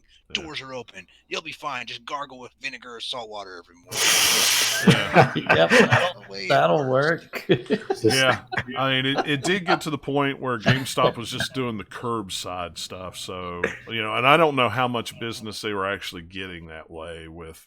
You'd have the manager and one guy. They were, nobody was in the stores. It was literally people would have to order it online, and they'd either A, deliver it, or B, you come by the store and pick it up, and not even go in the store. They'd bring it out to you. You'd have to pay for it online and everything like that. No trades, no nothing. So I don't know how that was working out anywhere. I hadn't used it because there hasn't been anything that I've needed to. Nikki went and picked up her Animal Crossing game the night before it came out, and that was the last time we've been in GameStop, or any of us have been in GameStop. So. The last time, I don't even remember the last time I was in there. Yeah. Years ago for me. Who knows? Yeah. We don't have a lot of options around here, so every once in a while, maybe every month or two, couple months, I'll go into one and pick up something, but. I'm just not buying games that often enough that I need to go to get a thing that I can't get at like a Target or something or order online. Because most of the time I'm getting it on Steam. A lot of time games there, so that's just like usually it's something that I can't get anywhere else that I'm getting from GameStop. And like here lately, it's been Star Wars Black Series figures. That's been really about the only thing that I've been buying. It's not even video games from them. It's action figures. I ordered a bunch of stuff online, and most of it's come. It's all been in pretty good shape, so that's good. Yeah, I've got to order. There's a Black Series figure that's coming out at GameStop. I've got to order it online. Other than that, I have no desire to go into the store. And the only reason we bought Animal Crossing in the store is because they were selling it a night early. And we didn't think Amazon was going to get her copy here. So Right. she ran and picked it up. So, I mean, I don't want to see GameStop gone because that's a big chain store that, It's just gonna hurt all of us when we go and like, oh, I want to buy a physical I copy. look at it this way. I think, you'll always have a replacement. I think GameStop will go down, and then you'll have like some Phoenix from the ashes that kind of has that same philosophy, but does it in a fresh, modern way that can start anew.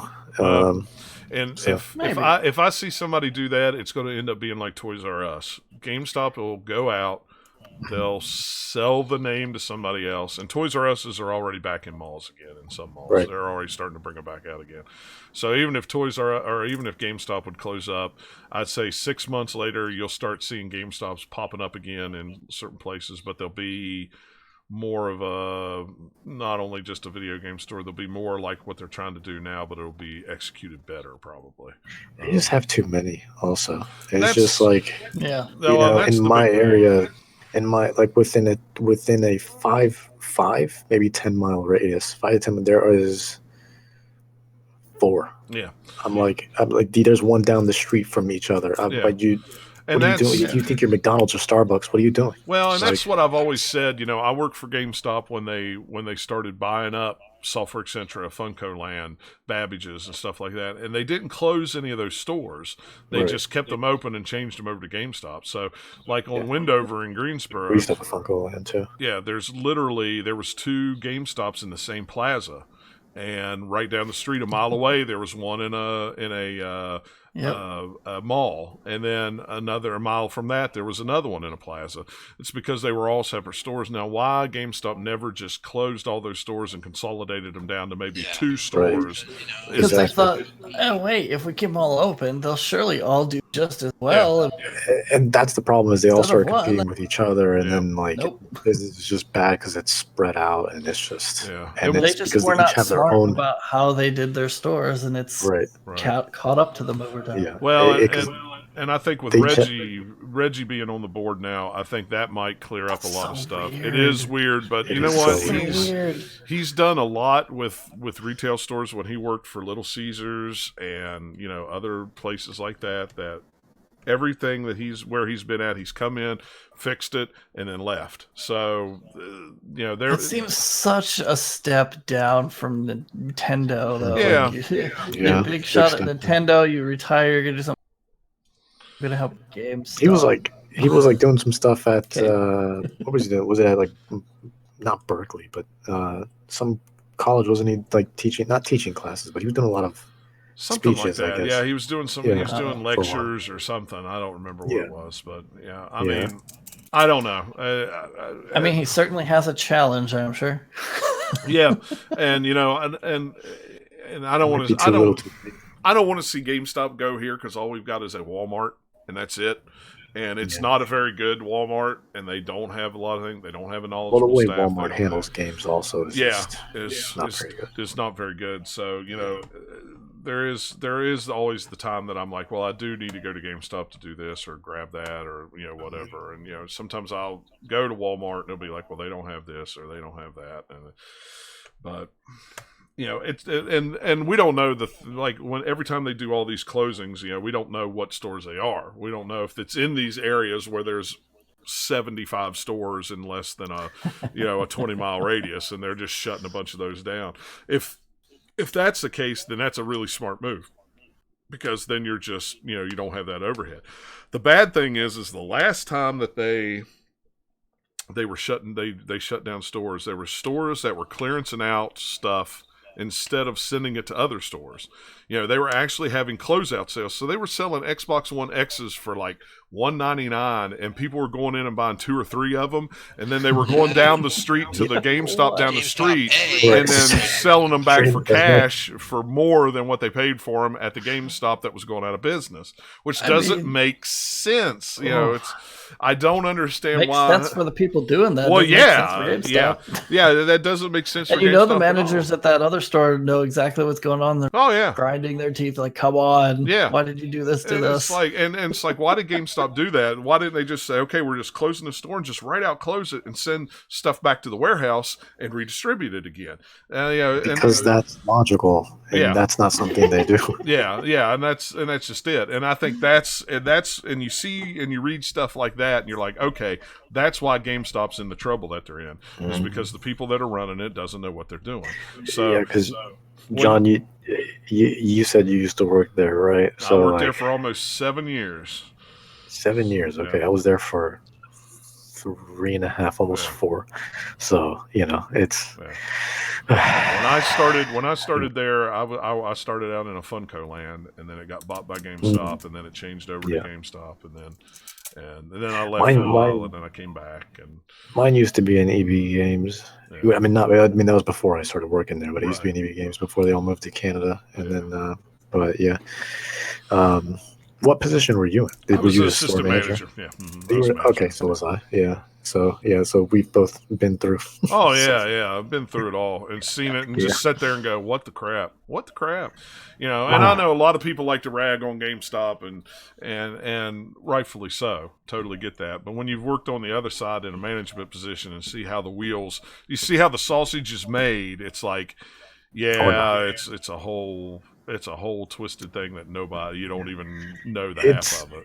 Yeah, it's a lot like hot dogs, where it's just like, if you enjoy them, keep it like that. Yeah. Because once you start figuring out how they're made, I don't want to look at the process. Just I always heard it when kids would come in. I say kids, when people would come in for interviews and go, "Oh, I've always wanted to work at GameStop. It's been my dream job because I love video games so much."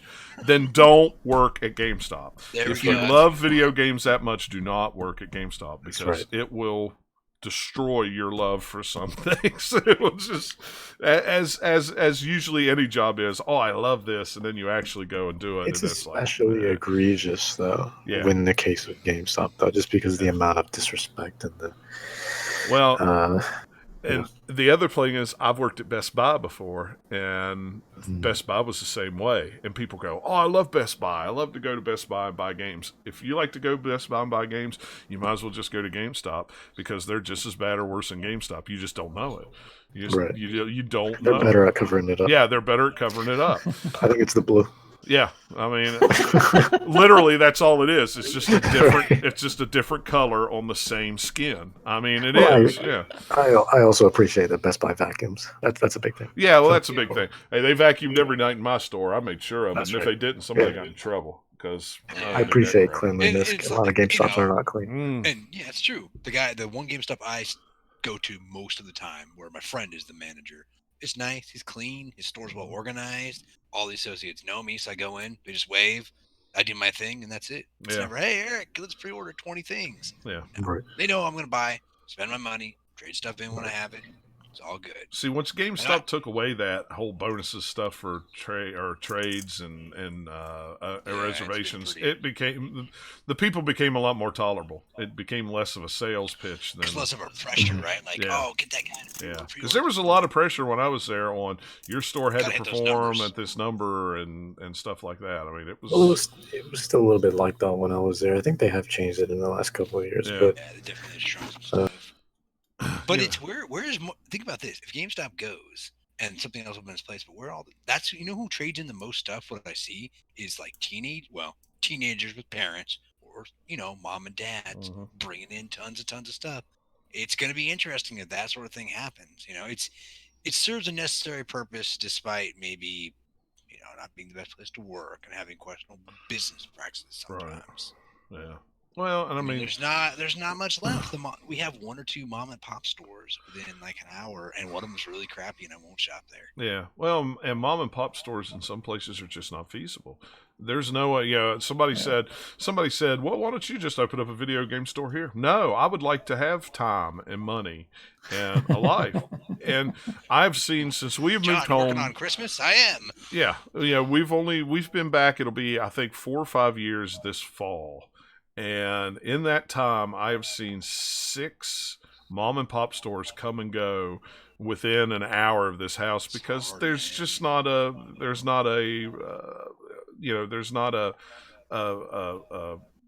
there's no room for it. People don't want it. If they go get games, they're going to go to Walmart or GameStop or Target or a big box store. They just are. The one that's by my parents, about 3 hours away. That one, he has an online presence too, and he uses Facebook a lot. So when this, being shut down, he's done pretty well. The one in town doesn't have an online store. People asked her about it. She's like, "Well, I never really thought about it. And I'm only a store with like 3 employees, and we can never maintain it." I'm like, "Well, now is the time." Well, now is like. And like there's one local store up the road here in Pomeroy, and he's always begging for people to come by. Oh, we're open, come by. We're open, come by. We're open, come by. It's like, well, good luck. You go by and it's closed?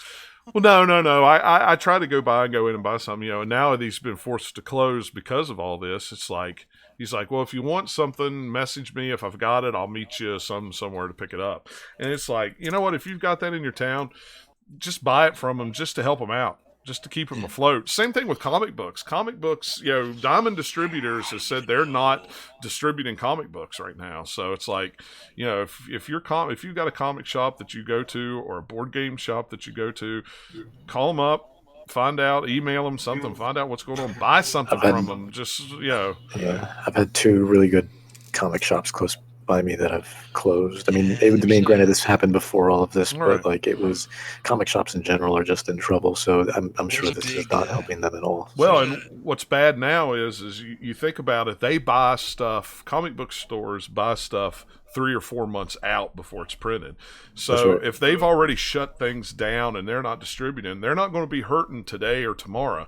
They're going to be hurting 2 or 3 months from now when things are finally able to open back up, because they're going to be behind, because comic books are going to be no new issues. So, that's right. Yeah, no new issues. It's going to be weird. It's going to be really, really weird. And it's those kind of people that you want to try to help out. And even if you call them and say, "Hey, just pull me this, and this, and I'll meet you out front with my money, or I'll PayPal you, or whatever." If you're doing returns on Amazon, they're offering, UPS will come to your house, bring you a prepaid label. You can't come in your house or anything, and social distancing, but they offer that. But I was thinking about comic book stores in my area. There's a big one that has like a bunch of like collectibles and books, and big gaming areas are big into like tabletop gaming. They're big. They got a lot of customers. They have a pretty good online presence. They'll probably be okay. There's a tiny one, hole in the wall by the pawn shops. Tiny guy. He has a huge warehouse, but his store is stacked to the ceiling. He has to climb a ladder to get some comics at the top. Yeah. And I hope he's still around. He doesn't have any online presence at all. I don't know. It's stores like that. It's like this little store in Pomeroy. I'll be surprised if they stay around after this, because you give 2 or 3 weeks of nobody coming in, because you can't, unless people are buying off of him, message him on Facebook and say, "Hey, do you got this? Do you got that?" He's not going to stay afloat. But I don't know. It's going to be real interesting. And I hate to end the show on a downer, but it is what it is. I mean, it does suck. So the reality of the situation. Yeah. So. But yeah, that's all I've got. Unless anybody's got anything else that they want to talk about real quick. Or... We'll all play Animal Crossing and feel better. Yeah, we will.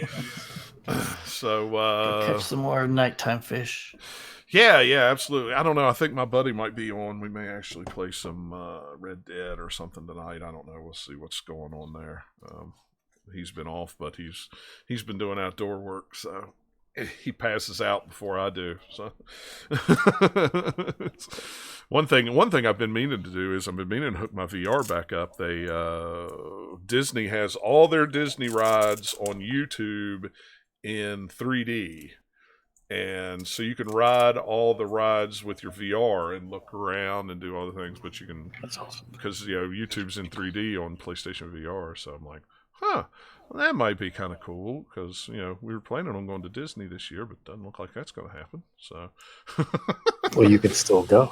It'll just be, Yeah, I don't have to wait in line. I just have to wait. I just have to wait till that buffing wheel goes away. Save all the travel expenses. Yeah. Bump it up to 1080p since YouTube is throttling everybody down to 480p unless you physically go in and change it because they're trying to save bandwidth. I kind of wish now. Unless is there a headset yet that has like vibration? Like not that I'm aware of. No, I don't think so. I don't think so. for true immersion, they need to do that. That's what I want. Like if you're playing like Blood and Truth, for example, you get shot in the head. I want to feel just that quick vibration. Well, you can just have somebody just slap you in the face with a pillow. Because people will break their headsets more often if they start vibrating at random stuff like that. Well, that's anger management they got to deal with. Yeah, well, you can always Sounds have like just somebody sitting there. They'll freak them out and they'll accidentally run into something because they're just like not paying attention then, right? That's the immersion. That's why you have that disclaimer at first. Hey, look, anything that happens is on you. Yeah, really. Well, it's like I say, I'm riding Splash Mountain. I really wish I could feel that water. Well, just have somebody with a fan and a spray gun stay there in front of you, so when you hit it, they just spray you in the face with it. Virtual water, man. I'm all for it. Yeah. I want to go to a con and smell sweaty nerds. I just won't take a shower for a couple of days, and then put my headset on. Well, you can just go to a Smash tournament. That's going to be interesting too, because they've already started canceling some of the other local regional cons that are in August. I don't know if they're going to cancel PAX West in the first weekend of September, but they might. Like if this keeps going and there's still issues, they might. I mean, there's at least a couple conventions in October that said they're not going to do it either, no matter what. Right. They're just going to move. It's just not worth it. Yeah, it'll be real interesting to see. It's like I was telling Nikki yesterday or today when we were driving back from the store. It's like, yep, a lot of things are going to change. Or a lot of things are not going to go back to the way they were before just because of this. Because now people are going to see that, well, we can do this or we can do that or and still make money and still survive. It's in a weird way, probably not the best way to describe it. It's because I've been trying to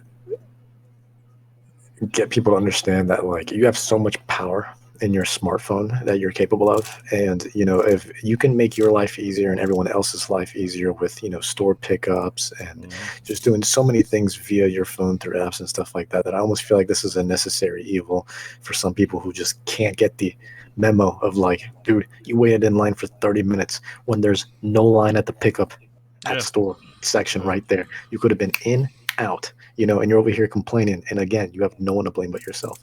Yeah. And it's people like that I'm like, look, it's an easy thing to do. You just refuse to participate in it. So, of course, then you have people like today where we went to Wendy's to get something to eat before we went to go pick up the dog food, and they didn't feel like they needed to stay in their car, so they just walked up to the drive-through window in front of all of us and ordered their food and then walked to the next drive-through window and picked it up while the rest of us are in cars and had already ordered our food. It's like, just jump ahead of us. It's fine. No big deal. You don't have a smartphone or a vehicle that you can, hop in and it's weird. Like, for example, like, I've been doing this actually lately. Well, it's especially prevalent at McDonald's, given the, kind of popularity, well, if you want to call it popularity, but how often McDonald's gets business.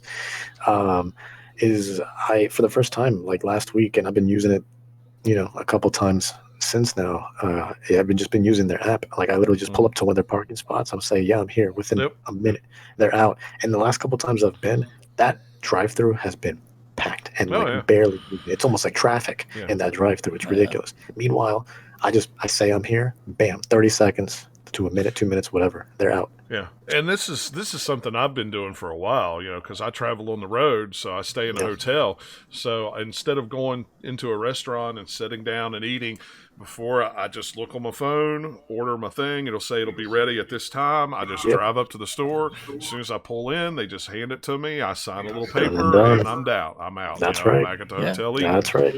So, lots of places have that already. So now that's just like people becoming familiar with it. Like, oh, hey, I should have been doing this the whole time. Oh yeah, that's right.